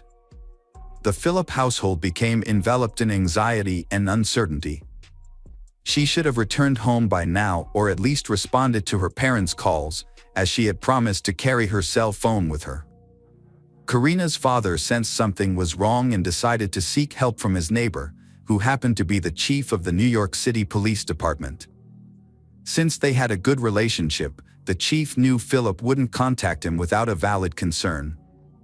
After that, Karina was reported missing, and police launched a search for her, focusing on the park area and surrounding streets. Experienced K-9 units were brought in to aid in the search. It's well known that the first 24 hours after someone vanishes are the most critical and revealing. To maximize the chances of finding the missing person, law enforcement utilized every resource available. Meanwhile, Philip, along with a group of volunteers, conducted his own search for his daughter. He thoroughly scoured the park, making phone calls as he searched. As dusk fell, Philip spotted something in the grass and walked towards it. As he approached, he recognized Karina's phone and hoped she might have just misplaced it. However, as he cautiously made his way through the thicket towards the police officers, he stumbled upon something in the grass. He then stumbled upon the partially undressed body of a female corpse lying face down. Philip turned the body over and was met with a devastating sight. It was the face of his daughter, Karina. A heart-wrenching scream burst from Philip's chest as he realized the unthinkable. It turned out his daughter Karina hadn't lost her phone as he initially thought. The truth was far more devastating. Karina had lost her life. The police rushed to his side as he let out a desperate cry. They gently pulled him away from Karina's body, explaining that the area was now a crime scene and everything needed to be protected as evidence. The silence of the car ride home was oppressive, punctuated only by Mr. Philip's tormented thoughts. He was consumed by the daunting task of breaking the news to his wife about their daughter's tragic passing. Memories of Karina's life flooded his mind. He remembered the day she was born, July 12, 1986, in Queens. From a young age, Philip had been incredibly proud of his second daughter, Karina. She was a model child, obedient, well-mannered, and diligent in her studies. One of his fondest memories was taking the little girl to school for her first day. Karina's academic prowess had led her to earn a master's degree in speech pathology from St. John's University, a testament to her hard work and determination. Karina always wanted to help children, particularly those with autism. Additionally, she was a talented individual with a variety of interests, including traveling and writing. She was also an avid sports enthusiast, with a special fondness for running. Her and her father's similar passion for running brought them closer together. Philip remembered how he had protected her from those who were courting her, not wanting anyone to hurt her. He hoped that one day she would find true love and build a strong family like his own, giving him and his wife wonderful grandkids. As Mr. Philip approached his home, he felt the weight of his emotions. Taking a deep breath, he mustered the strength to put on a brave face. He knew his family needed him to be strong. His wife met him at the door and saw the pain in his face. She didn't need him to say a word, she immediately understood what was wrong. She rushed to his side, embracing him as she burst into tears. Karina's loved ones were understandably shocked and distraught when they learned about her sudden death. It was difficult for them to accept the brutal nature of the attack. The investigation revealed that Karina had put up a fierce struggle. Her clenched fists were proof that she had resisted her attacker until the very end. Injuries such as bruises and abrasions were found on her body, and her athletic clothes were torn. The autopsy revealed that Karina's death was ultimately caused by asphyxiation. However, her skull had also suffered blunt force trauma, likely from being hit with a stone. A visible mark on her neck further confirmed the violent nature of the attack. The forensic examination supported the police's initial suspicions, indicating that the crime was both deeply personal and extremely brutal. Further evidence of the struggle was found under Karina's fingernails. Dirt and grass were found embedded under her nails, indicating she attempted to pull away from her attacker. Specialists also examined her mouth, discovering that several of her teeth were cracked and knocked out, indicating that she had bitten down in self-defense. Karina's neck showed multiple scratches, evidence of the intense struggle she went through. Her attacker's grip had been unrelenting, prompting Karina to grab at her attacker with all her might in an attempt to force them to let go. Karina's strong will to survive was evident in her fierce resistance, and she fought valiantly for her life. Following her tragic death, another disturbing discovery found in Howard Beach, Massachusetts, where Karina lived. A second jogger's body was found in a secluded area with dense foliage, causing concern that a serial offender may be at large. To investigate these similarities, geneticists compared DNA samples collected from both crime scenes. DNA samples were discovered on both victims. However, the DNA analysis yielded an unexpected result. The samples did not match, indicating they belonged to different suspects. Notably, one DNA sample was found under Karina's fingernails, on her back, and on her phone. Despite the small amount, investigators were able to successfully analyze the evidence. The DNA found at the crime scene was the only lead in the investigation, providing a way to identify the killer. Given that most murders are committed by someone known to the victim, the police couldn't rule out any possibilities. To explore this, Karina's father submitted his DNA for testing, as he was the first person to discover her body. Unfortunately, the testing was done on the same day as Karina's funeral. Karina's other relatives also underwent DNA testing, but no matches were found. Investigators then conducted interviews with Karina's relatives and friends to determine if she had any enemies.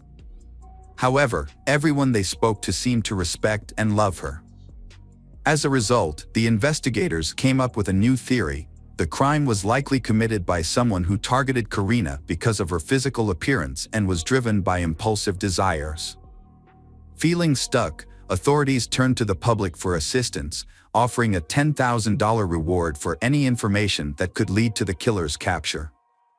The public responded in large numbers, with over 250 leads, 600 genetic tests, and more than 1,700 reports being compiled. However, despite the extensive effort, the investigation remained unresolved. One major challenge was the possibility that the perpetrator had no prior record of crime, making it even more difficult to identify and catch them. On August 31, 2016, a utility worker reported seeing a suspicious person near the scene of Karina's death. He told police that he saw a man emerge from the bushes in a restricted area of the park and run north.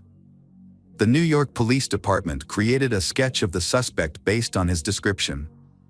However, by December 2016, they acknowledged that this individual may have been an innocent bystander. The release of the sketch did not yield any new leads, and the investigation came to a standstill.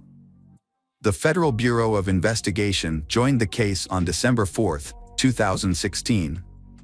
According to the FBI, the perpetrator was likely familiar with the area, especially the park where the crime occurred. This suggested that the attacker may have lived nearby, which is why they thought it was an ideal location to commit the crime without being detected. As a result, the police were cautious not to show their emergence in the area, knowing the perpetrator might be avoiding them to avoid capture. To follow up on the investigation, the police also conducted screenings of local African American men who fit the suspect's description. However, this effort did not lead to any breakthroughs in the case. Detective John Russo, who was part of the investigation, recalled an important detail. He had noticed a young man in a hoodie frequently walking around the park. John even tried to follow him out of curiosity about his strange behavior.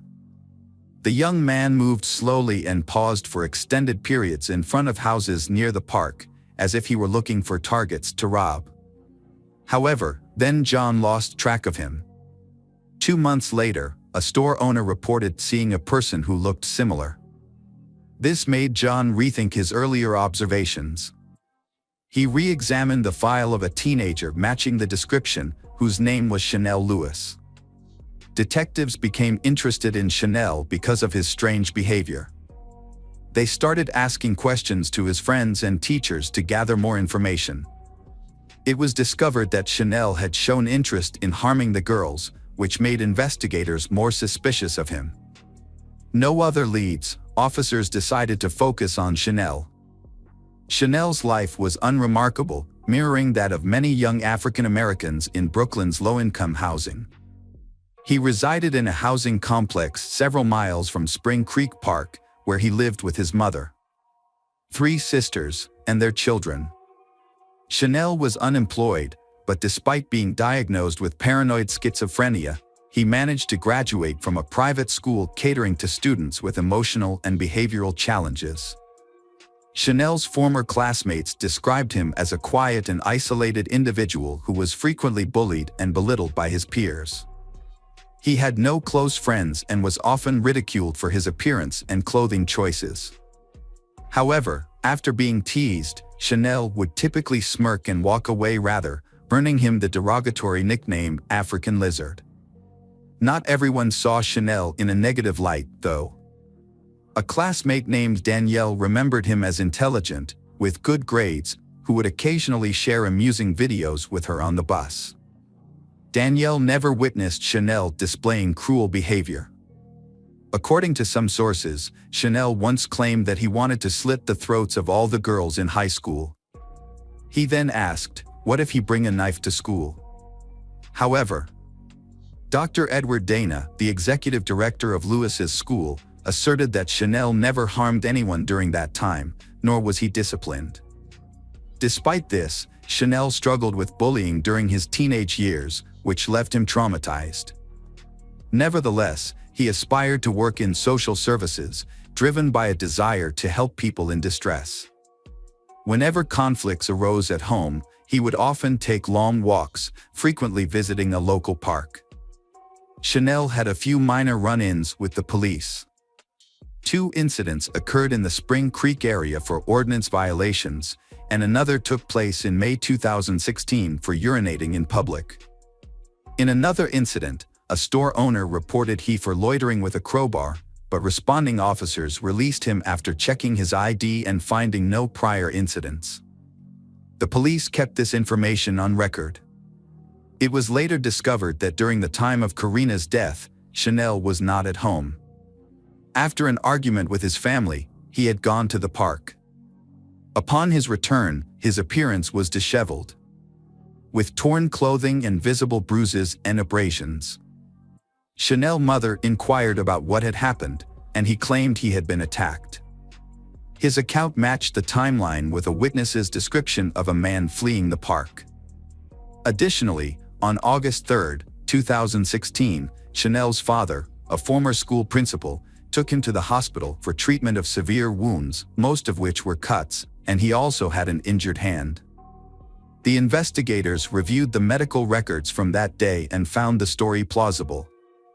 On February 4, 2017, Chanel was brought to the police station and voluntarily provided his DNA for analysis. Would a perpetrator willingly do this? Detectives wondered. The interrogation began on the morning of February 5. He admitted that he was indeed in the park around 5 p.m. on August 2, 2016, but clarified he was walking on dirt paths, not through the thickets, and listening to music. He confessed to encountering a young woman jogging with her phone in her hand. When asked by detectives if something happened when he encountered her, Chanel nodded and quietly said yes. Chanel's vague answers to investigators left everyone confused. He eventually said he was angry and that what happened. Investigators were skeptical of this confession, as it could raise questions for the jury at trial. They hoped Chanel would provide more details. Chanel explained that he had gone for a walk in the park to clear his mind after a family argument. Then he saw Karina walking alone and decided to follow her. He said that as she passed him, he grabbed her by the shoulders, wrestled her to the ground, and hit her in the face about 5 times to stop her from screaming. He said his punches knocked out some of her teeth and he injured her hand. Chanel noted that the struggle lasted about 5 minutes, during which she fought back violently, scratching and biting his. Chanel dragged her off the path into tall grass, where he tried to undress and assault her. Despite her shock, she continued to resist until Chanel strangled her. Then he realizing only afterward that she was no longer alive. When asked if he had known the victim before, he replied, he did not know her before this. It all happened by chance. The motive for his actions was even more surprising. He revealed that loud music from a neighborhood gang member had triggered his anger and uncontrollable aggression. Negative emotions were directed at the unfortunate woman, which seemed like a strange reason for the act. Investigators were no longer confused after obtaining DNA results that matched exactly. Microscopic traces found on Karina's body and phone belonged to Chanel. With this evidence, the police and prosecutor concluded that the case was ready for court. However, the motive still seemed unclear. It's possible that Chanel had seen Karina before, since he often visited the park and may have noticed her with her father. He might have developed an interest in her and tried to approach her, but after being rejected, he became angry and attacked her, resulted in a tragic incident. This explanation would make more sense. The trial against Chanel Lewis began on November 5, 2018.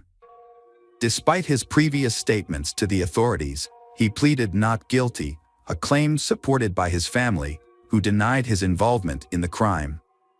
The prosecution charged Chanel with murder and sexual assault, with potential penalties ranging from 25 years or life in prison. The debate about Chanel's guilt played out not only in the courtroom but also in the media. Chanel's defense team questioned whether the police followed proper procedures during his arrest, along with various news outlets alleging racial bias and discrimination. However, the judge dismissed these claims as unfounded, stating that the investigation followed legal procedures. The prosecution provided solid evidence and DNA analysis results. In contrast, the defense argued that the evidence was inadequate and compromised due to the high number of people present at the crime scene, including the victim's father, who found her body. Forensic biologist Linda Rosano noted that the likelihood of the DNA matching someone other than Chanel was 1 in 6 trillion. The prosecutor also presented his phone records, which showed internet searches related to second chances and forgiveness in Catholicism, raising the question of what sin Chanel was trying to make amends for. Additionally, the release of Chanel's confession video led to more controversy, because his lawyer asserted that he confessed under great pressure from the police. They alleged that police may have fabricated evidence by starting the recording only after Chanel was coerced and that the search of his home did not follow proper procedures. The defense argued that the investigation into Karina Vetrano's death was mishandled at the start. As public pressure for the suspect's arrest grew, Chanel Lewis became the scapegoat. The jury took the defense's arguments seriously but still had difficulty reaching a verdict. This led the judge to declare a mistrial on November 21, 2018. A retrial was initially set for January 22, 2019, but was later rescheduled for March. After 5 hours of reconsideration, Chanel Lewis was found guilty of Karina Vetrano's murder and sentenced to life without parole on July 23, 2019. Hello, crime enthusiasts, are you ready for another chilling investigation? The case of Nathan Pete. Nathan Pete was born on February 12, 1982 in Tamining, Guam. Nathan was not only lucky to be born in a wonderful land, but also grew up in a large and loving family. He has 3 brothers, Matthew, Anthony, Eric, and a sister, Carmela. All of his siblings are very friendly and always ready to help their parents in everything. Nathan stands out from the others because he never causes trouble. At home, he is a thoughtful son, and at school, he is a diligent student. His outgoing personality helps Nathan make friends easily. He was always the center of attention and his name was often mentioned. Nathan grew up near the ocean and loved swimming since he was a child. Later, he was also passionate about surfing. He often spent all his free time on the beach, enjoying the sunshine and coastal life. While studying at South High School in Santa Rita, Nathan met Michelle, who would later become his wife. He was attracted to her from the first time they met. They began to spend a lot of time together and their feelings grew deeper. They were always together, studying, preparing for schoolwork and helping with housework. Their strong teenage friendship gradually turned into sweet love. When Michelle was 16, her family suffered a great loss when her mother passed away. Michelle spends all her time helping her older sister Melissa, the oldest in the Michelle family, take on the role of mother and manager of the family. Nathan has always supported Michelle and helped take care of the younger siblings. In 2000, after graduating, Nathan proposed to Michelle and she accepted. Because they could not afford a wedding, with the consent of their families, they decided to move in together and start a new life. Nathan found a job as a receptionist at a local hotel. His income was enough to cover his living expenses. However, like many other young people, Nathan and Michelle had their own ambitions. They planned to have their own house and independent life.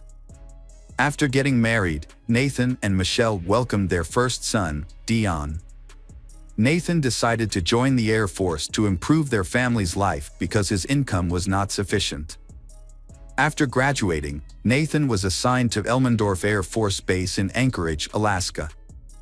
Although Michelle had to stay home to take care of the children, the family had a stable income.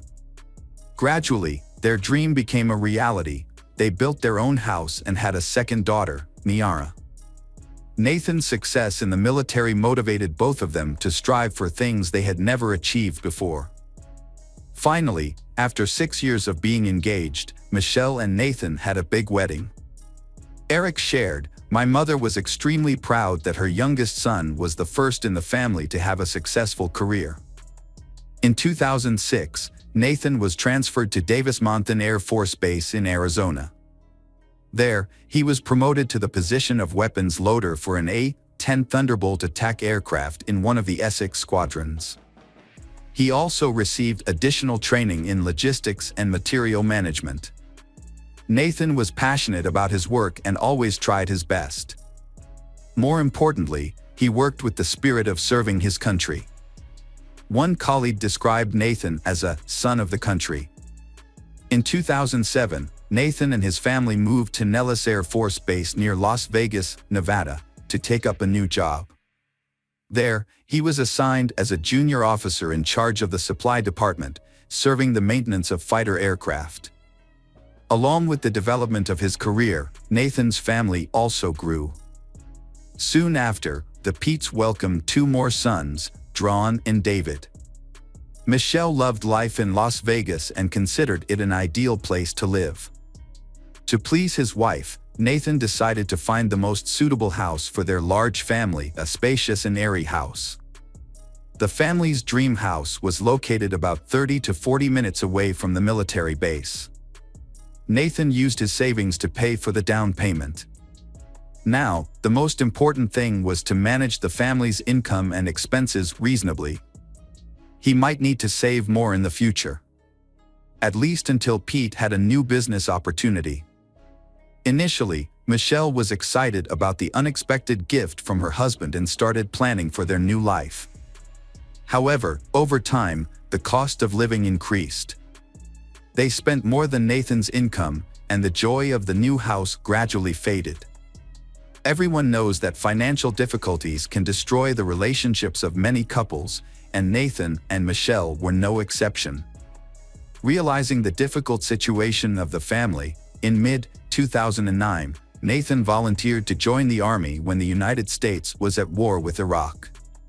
He was away for 6 months, and during this time, the family's financial situation improved significantly, which pleased Nathan.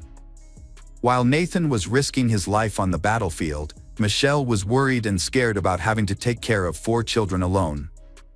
She was used to a stable life and could hardly imagine a different one. To dispel her worries, Michelle found a job at a telemarketing company for corporate credit cards. The job brought variety and new relationships to Michelle's life. She wanted financial independence and did not rule out the possibility of opening her own business in the future. Therefore, she actively developed herself by studying at beauty school. When Nathan was at home, everything went on as usual. However, when he was away, Michelle felt lonely. Having children and her husband's long business trips had cooled their relationship. Michelle longed for affection, so she had an affair with Michael Rudolph Rodriguez, a handsome colleague. However, Michael was a cunning and dishonest man. He had been imprisoned in 2007 for forgery and attempted theft. Michelle could not resist Michael, whom she jokingly called Sweet Rudy, behind his back. At the end of 2009, Nathan returned home. Although it seemed that the distance and challenges had improved the family relationship, in reality, they had not. Michelle was living a double life. She did not want to lose her husband but was still infatuated with Michael.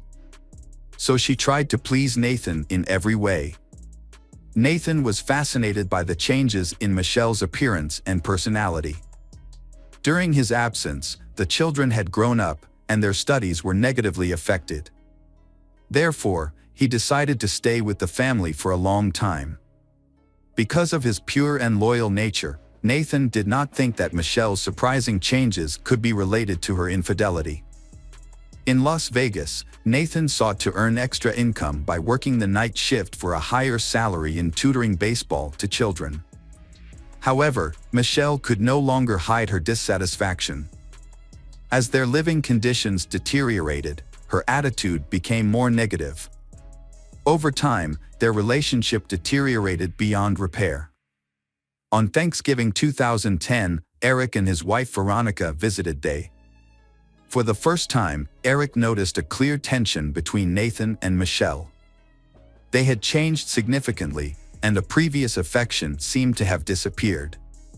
They could not hide their personal and financial difficulties, which were evident in the nearly empty pantry and refrigerator.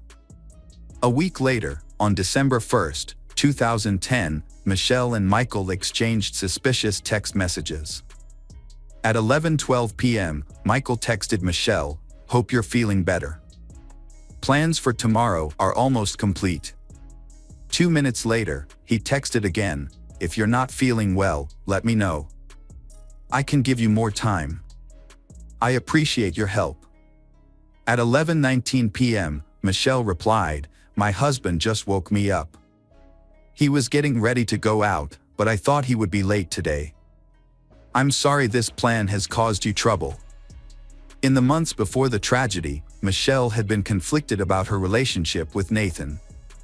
She did not want to be with him anymore, but she did not want a divorce because she was worried about the financial and emotional consequences. Michelle thought that Nathan would not support her after the breakup, and that the alimony might not be enough to sustain her.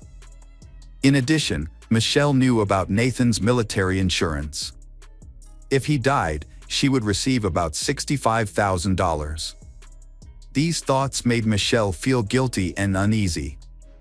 One day, she shared these thoughts with Michael and was surprised when he showed interest in the matter. Michelle's initial idea about his ex-lover evolved into a more elaborate plan. Michael realized that the plan was too complicated for him and Michelle to carry out alone, so he recruited his friend Corey Alexis Hawkins. Corey, 33, was a mercenary with a criminal record for theft and fraud. With a criminal nature, he agreed to help but demanded a large reward, estimated at $20,000. After careful consideration, Michelle and Michael agreed to this condition.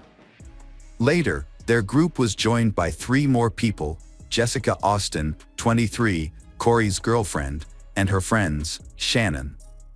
Shannon was promised 5% of the commission from Corey and Jessica for helping, and this large sum convinced her to join. The original plan was to shoot Nathan in his Chevrolet Tahoe, then drive the car containing the victim's body to an apartment complex parking lot. Jessica was responsible for purchasing essentials such as men's gloves, car covers, and perfume. Shannon would provide an alibi for Michael by confirming he was with her on the day of the murder, if necessary. On December 1, 2010, Michelle reported feeling unwell and came home early at 5:30 p.m., a departure from her usual routine due to her beauty school class finishing late. At around 10:40 p.m., Michelle arrived home, just 5 minutes before Nathan was due to leave for his night shift. Michelle found her husband asleep on the sofa. She woke him up and suggested they go upstairs together. He agreed. That was their last night together. Nathan was rushing downstairs because he was late for work.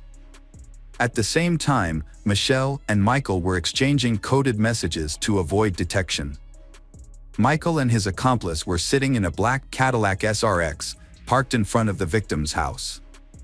They were wearing rubber gloves to avoid leaving any traces. Michael realizes that Nathan's military training could reduce the chances of his plan succeeding. So he decides to attack from behind. Michael pulls out a pistol and shoots Nathan 5 times in the back. Michael quickly drove out of the garage. At the same time, the criminals fled to a prepared location. There, they burned their clothes in the fireplace and destroyed the remaining evidence. Michael and Shannon then went to a hotel to create an alibi for themselves. Meanwhile, Jessica carefully cleaned up the apartment where they were staying.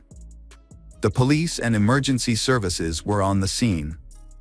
They were shocked by the incident, as the Pete family's neighborhood was considered one of the safest and most exemplary. Detective Todd Williams began his investigation of the shooting scene by examining the garage. The garage door was unlocked. When he entered, he smelled a strong odor of iron. Blood was everywhere on the walls, in the car, and on the floor. Next to Nathan's uniform, the detective found his keys and wallet. Since the valuables were still intact, he ruled out the possibility of a robbery and murder. After examining the scene, Detective Laurie Anderson decided to interview his wife, Michelle. Michelle recounted the incident and revealed that the family was having financial difficulties. This information suggested several possibilities to the police. Nathan may have been hiding from his wife about his gambling addiction, debt, or infidelity. These theories could explain why Nathan was attacked. However, the available evidence suggested that Nathan may have been deliberately framed. Police checked his cell phone and found only photos of his wife and children, suggesting that Nathan was a good man. The investigation is ongoing. The next step is to investigate the surrounding neighborhood, as there are often witnesses or people who have heard something. As expected, several neighbors reported seeing a car parked near Nathan's house, driven by a man in a brown sweatshirt. The car left shortly after the gunshots were heard. This information gave detectives an important lead to continue their investigation. Nathan's family was shocked and they heard the news. They took the first flight out of Guam and were waiting for details. Nathan's mother, Carmelita Pete, cried the entire trip, unable to accept that her son had died so soon. When the family arrived at his house, Michelle hugged her mother-in-law and fainted. However, Nathan's mother sensed something was off about her daughter-in-law's reaction. She suspected that Michelle's fainting spell might be faked. Investigators decided to interview Michelle again. They asked her about the car that the witnesses had seen. Surprisingly, she revealed that her co-worker Michael Rodriguez also owned a similar car. Michelle's motive for sharing this information was still unclear. However, thanks to her information, the pieces of the case began to fit together. The police then concluded that either Michelle was lying or the perpetrator's plan was flawed. Investigators looked into Michael's background and discovered that he had a criminal record, which made them even more suspicious.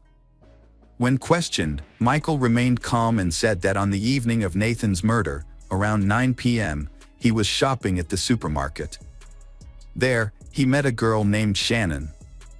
After chatting for a while, they decided to go to the hotel together at around 11 p.m. To verify Michael's story, the police contacted Shannon. She confirmed that the meeting was real. However, the detective felt that something was wrong, so he decided to check the information on Michelle's phone. Experts recovered text messages exchanged between Michelle and Michael over the past year. The content of their conversations was very suspicious. In particular, on the day Nathan was murdered, they discussed a contract with a man named Corey. This conversation seemed more like a form of encryption than a normal business negotiation. This made the detective suspect that this could be how the murder was planned. Investigators were almost certain that both Michelle and Michael were involved in the case, but due to a lack of conclusive evidence, they released Michael while the investigation continued. After examining Michelle's phone, they called her back for further questioning. Michelle appeared restless and seemed to be hiding something. Realizing that the police knew more than she had anticipated, she decided to reveal her affair with Michael. Michelle eventually confessed that a few months before her husband's death, she and Michael had planned to kill Nathan for insurance money. However, she claimed that she later regretted it and abandoned the idea. It appears that she changed her mind during the preparation of the crime. She felt guilty towards her husband and tried to interfere with the plan by turning off his alarm clock. Michelle believed that her accomplice would not wait or miss Nathan, but investigators did not trust her remorse. Her correspondence suggested otherwise. Furthermore, she sent Michael a smiley face emoji shortly after learning of her husband's death. Shannon later went to the police station to confess. She realized her predicament but attempted to downplay her role in the case. She explained that Michael had forced her to provide an alibi. Jessica had asked her for help, mentioning that her friends wanted to teach a big drug dealer a lesson. Shannon's job was to cover up the involvement of one of the attackers. According to her explanation, it was a way to seek justice. She added that Michael had disclosed the whole truth on the night of the attack. Shannon confirmed to the police that as soon as she realized she had been used, she went to report it. She also feared for her life, not knowing what they would do to her. Her testimony was confirmed by the hotel's security cameras. It was clear that Michael and Shannon arrived at the hotel at 11:40 p.m., not 11 p.m. as Michael had previously stated. Shannon's testimony led detectives to Corey and Jessica. But Corey denied any involvement in the crime. To honor the memory of young Sergeant Nathan, his family and friends held a memorial service on December 7th. 2010, at the chapel at Nellis Base. Michelle decided not to attend the service, perhaps because she was not in the mood. Many of Nathan's teammates remembered his endurance and tenacity in the military. The squadron commander spoke of Nathan's outstanding achievements for his country and family. Everyone considered him a trusted teammate and noted his humility and dignity. Beside that, in a speech, Eric recalled, "My brother was always an example to the whole family. He loved life and was devoted to his wife and children. Everything Nathan did was for his country, his love, and his friends." On December 9th, Nathan's remains were returned to Guam. On December 15th, a requiem mass was held at St. Francis Church in Tamining. Sergeant Nathan's funeral was solemnly conducted at the Pity City Cemetery on Guam. The funeral cortege consisted of 36 motorcycles. At the burial site, 6 officers carried the coffin draped with the American flag. Then, a 21-gun salute rang out. Nathan Pete was sent off as a hero. Michael Rodriguez, Corey Hawkins, and Jessica Austin were arrested without bail on December 8, 2010. Michelle Pete was also arrested the following day. Police were concerned about Michelle's mental state and placed her under surveillance to prevent her from committing suicide. On January 4, 2011, all 4 were arraigned in Clark County District Court. They were charged with conspiracy to commit murder, armed robbery, and murder with a firearm. Michael and Corey were also charged with possession of a firearm. The trial lasted 3 years. Several defendants denied any involvement in the case. With the support of strong legal teams, the defendants made several requests to exclude certain evidence from the case. However, the court denied all of these requests, and they were only able to delay the verdict by repeatedly postponing the trial. On September 21, 2015, the trial for the murder of Nathan Pete began. Michael Rudolph Rodriguez, the first suspect to stand trial, pleaded guilty to avoid the death penalty. On September 29, 2015, he was sentenced to life in prison without parole. Michael's appeal was rejected. He showed no emotion upon hearing the verdict and displayed no remorse for his actions. A month later, Michelle Pete appeared in court in Las Vegas. She claimed that she had changed her mind about killing her husband. When allowed to speak, Michelle turned to the victim's parents with tears in her eyes, apologized, and said she loved Nathan and their children. She admitted she was confused and had made a big mistake, then fainted. However, the prosecutor did not believe that Michelle truly wanted to stop the plot to kill her husband. There was substantial evidence that Michelle was more involved in the case than she admitted. It was difficult to understand how a mother of 4 could commit such a heinous crime. The judge sided with the prosecution. Michelle pleaded guilty to conspiracy to commit murder and first-degree murder with a firearm to avoid the death penalty. The victim's family also requested that the death penalty not be imposed. The judge described Michelle's actions as incomprehensible. In October 2015, the third defendant, Corey Alexis Hawkins, also pleaded guilty to avoid the death penalty. He was sentenced to life in prison and his application for parole was denied. The judge found Corey had participated in the planning and had been present at the scene of the shooting. Jessica Austin also reached a plea deal with prosecutors and was convicted of conspiracy to commit murder. In March 2016, Michelle received her final sentence. She once again cited her emotional instability as the cause of her crime and asked Nathan's family for forgiveness. Carmelita Pete, Nathan's mother, was a very religious person, saw that her ex-daughter-in-law was truly remorseful and sorrowful for her actions. Carmelita believed Michelle needed forgiveness and therefore forgave her in court. She added that the most severe punishment Michelle had to endure was that her children did not want to see her anymore. They were afraid she would harm them like she had harmed their father. Eric Pete told Michelle that their family did not want revenge. It seemed that her mother-in-law's words had impacted her. The family would continue to live without her, and the children would grow up knowing their mother was a murderer. Eric's wife, Veronica, also wanted to speak. She expressed her hatred for Michelle and added that she had disgraced her family by pursuing greed and the love of a stranger. Michelle had destroyed her family. She killed the man she deeply loved, the man with whom she shared her life and built a future. Veronica asked if Michelle realized the consequences of her reckless ambition. It was hard to imagine. Such people always chase happiness without appreciating what they have. Nathan devoted his whole life to giving his all, unlike her. He often lacked sleep and took risks with his health and life. Thanks to that sacrifice, Nathan fulfilled his lover's dreams but never received recognition from her.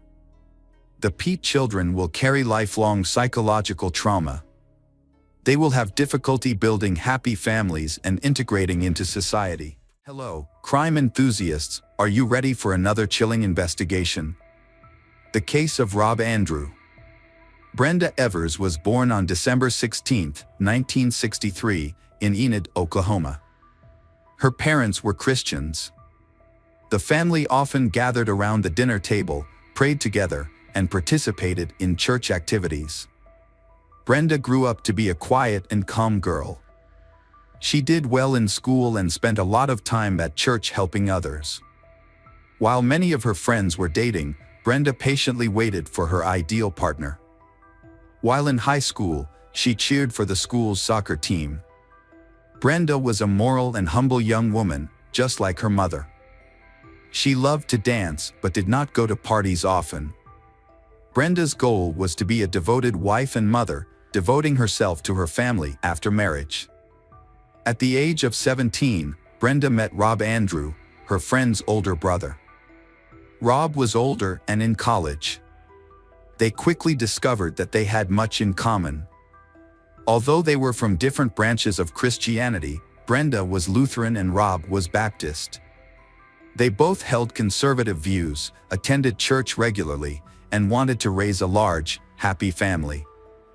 Their friendship gradually blossomed into romance. Brenda then went to college in Winfield, Kansas. Despite being 125 miles apart, they tried to keep in touch regularly. To be closer to her lover, Brenda transferred to a college in Stillwater, Oklahoma, a year later. By the end of the summer of 1984, they married.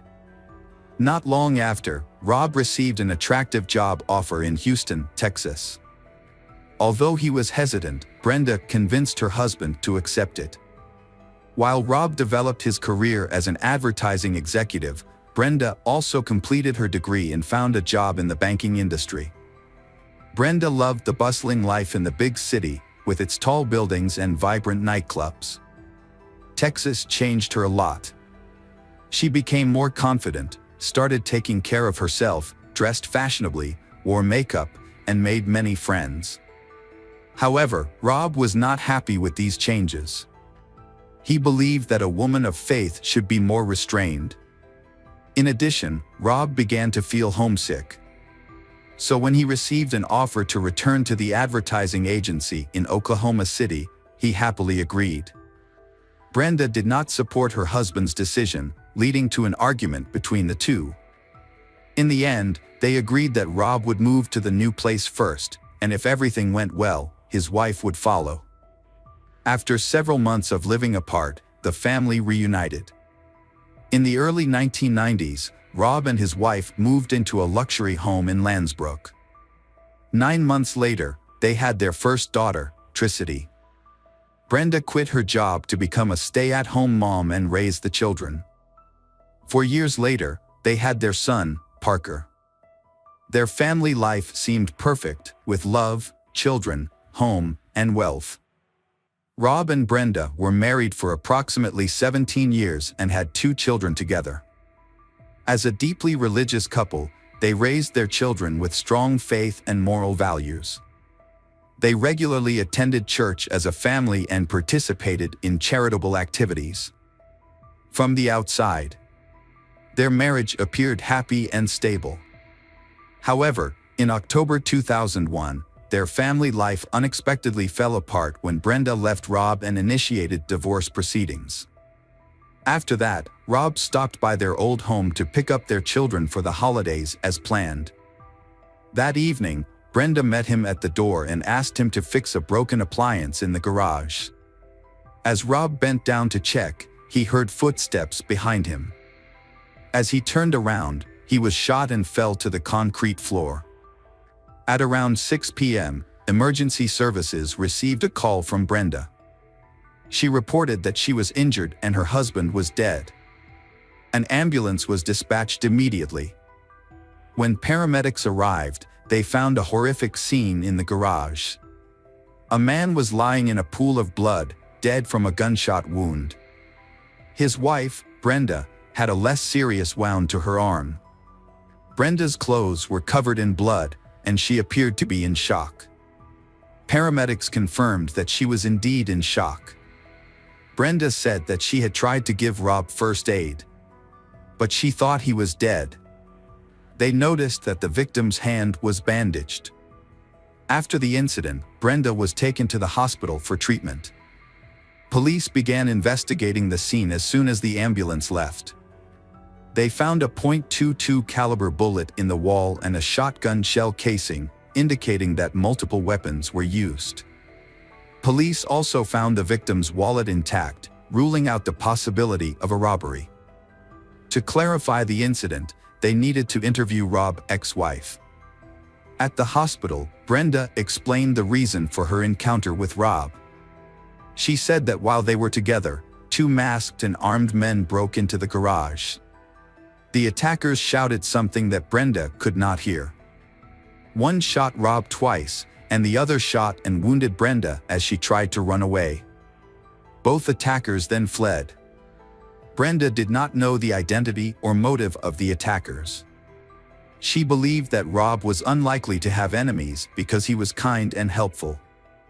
Brenda admitted that she was scared, especially since there were children in the house at the time of the attack. However, Brenda's story was inconsistent. The police suspected that she was not telling the truth, especially when they saw that the children had not packed for the trip. Interviewing neighbors also did not yield any useful information. No one noticed anything unusual that night. To learn more about Brenda and Rob's personal lives, detectives decided to interview people they knew. It turns out that after the birth of their second child, the relationship between Andrew and Brenda became strained. Andrew often complained to friends and pastors that Brenda mistreated him and hated their marriage. In addition, a close family friend commented that the couple's feelings seemed abnormal. Brenda often expressed her feelings openly, even in front of strangers. Rob seemed to love Brenda too much, as he had forgiven her inappropriate behavior for a long time. Family friends all noticed that Brenda had changed significantly. From a normal housewife, she had become a woman with a more liberal lifestyle. These accusations were well-founded and were backed by clear evidence. Brenda seemed to be going through a midlife crisis.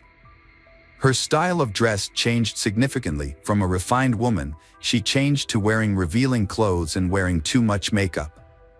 Not only that, Brenda also became secretive with her husband. She did not share where she went, who she met, or what she did. Eventually, Rob discovered that his wife was having an affair. In October 1997, Brenda began an extramarital relationship with Rick Nunley, the husband of a friend and former co-worker at a bank in Oklahoma. They dated for a year, then only communicated by phone occasionally. Brenda then began a relationship with James Higgins, a local store owner. At first, James Higgins was attracted to Brenda's style of dress and flirtatiousness. They began seeing each other regularly once or twice a week after Brenda gave him a hotel room key. The relationship lasted about 5 years. During this time, Brenda's husband, Rob, was completely unaware of the affair. However, he realized that their marriage was in trouble. Brenda hardly spoke to or spent time with Rob anymore. Despite this, Rob remained hopeful that things would improve and tried his best to keep his family together. In 2001, Brenda ended her relationship with James Higgins. This decision had nothing to do with her husband or their marriage. Instead, Brenda had gradually fallen into a life of debauchery and vice. 2 years earlier, a Baptist church had been built in Oklahoma City, largely thanks to Rob's contributions. There, Rob became a deacon, and his wife took on the role of Sunday school teacher. Outwardly, their family appeared prosperous and adhered to traditional moral standards. At that time, Brenda still maintained the image of a model wife. She enthusiastically taught the children basic lessons about religion and friendship. At the church, Brenda met James Pavitt, a married part-time teacher and friend of Rob's. Although James was a devout Christian, he was attracted to Brenda's charm.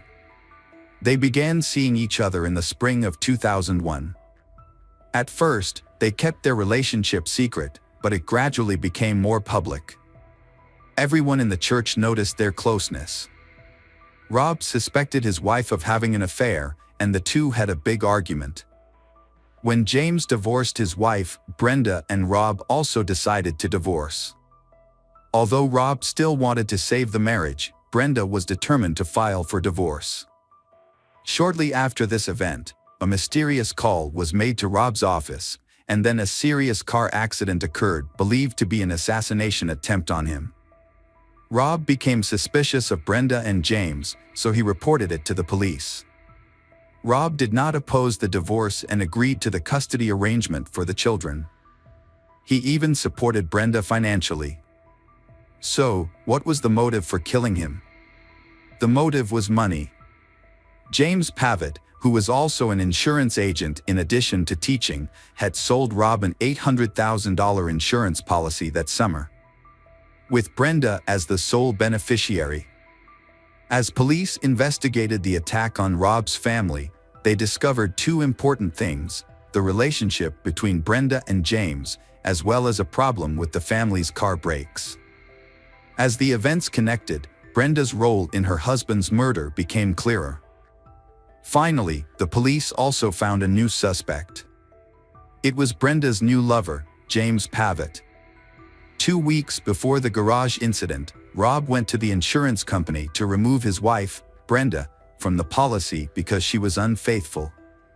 James, the insurance agent, refused, stating that only the beneficiary, Brenda, could make changes to the policy.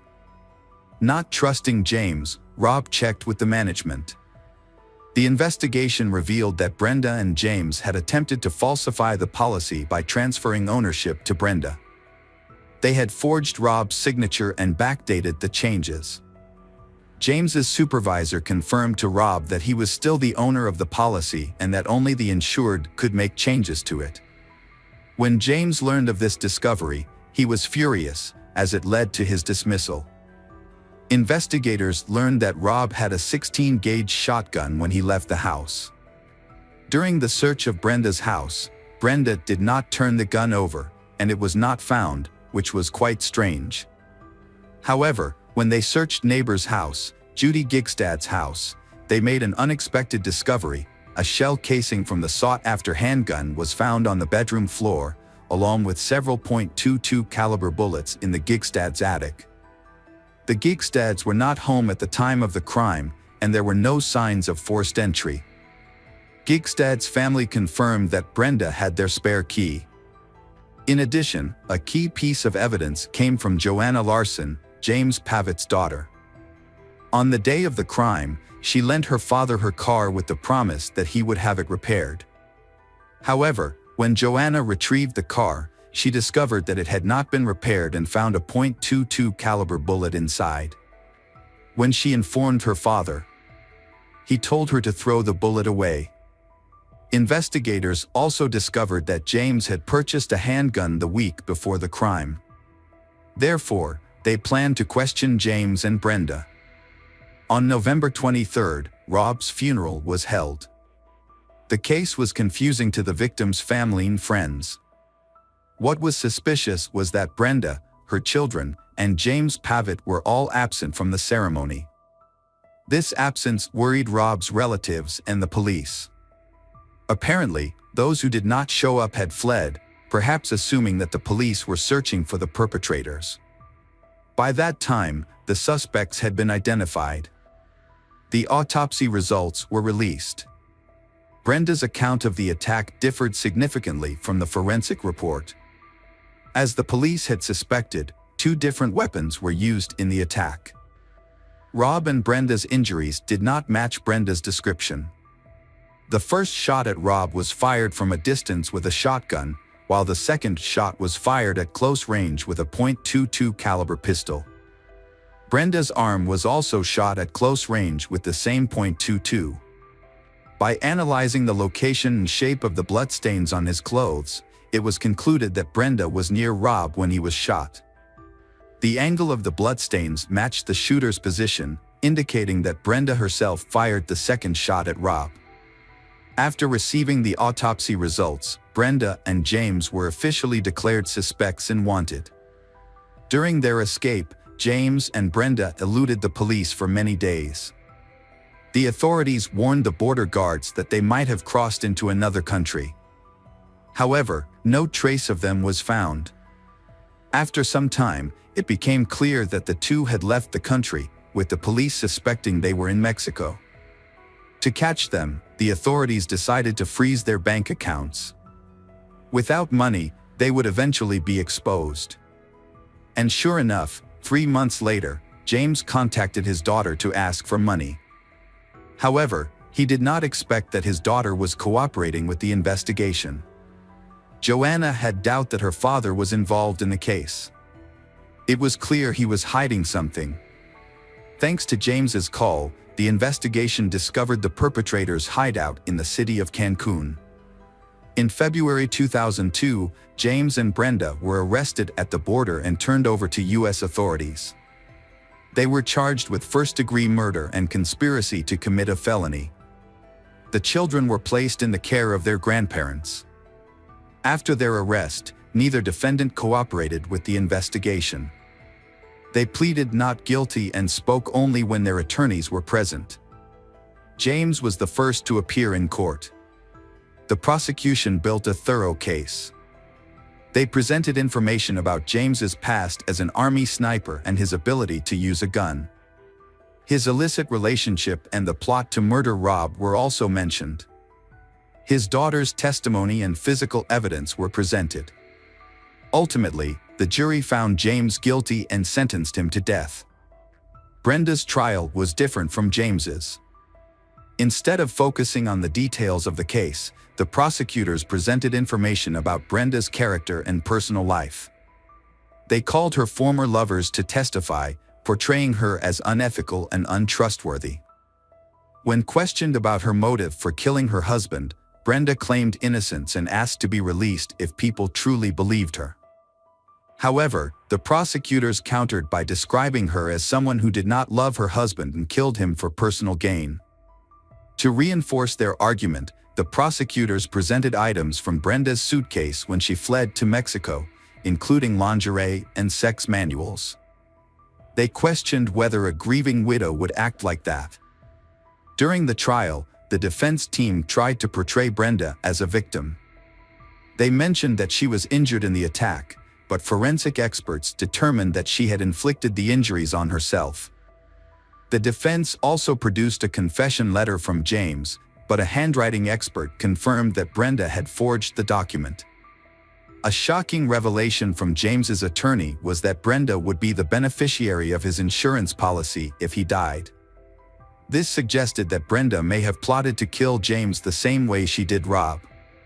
Or perhaps she hoped to prove her innocence and frame James so that after he was executed, she would still receive the insurance money. After 6 hours of deliberation, the jury found Brenda guilty and sentenced her to death. Both Brenda and James are currently on death row. Brenda has appealed repeatedly but has been unsuccessful. The crimes of Brenda and James were extremely serious. It is worth noting that they claimed to be religious and taught morality to children, which makes the case even more horrifying. Those who preach morality but do not follow it themselves are hypocrites and cruel. Such people cannot be trusted because they do not truly understand and live by moral principles.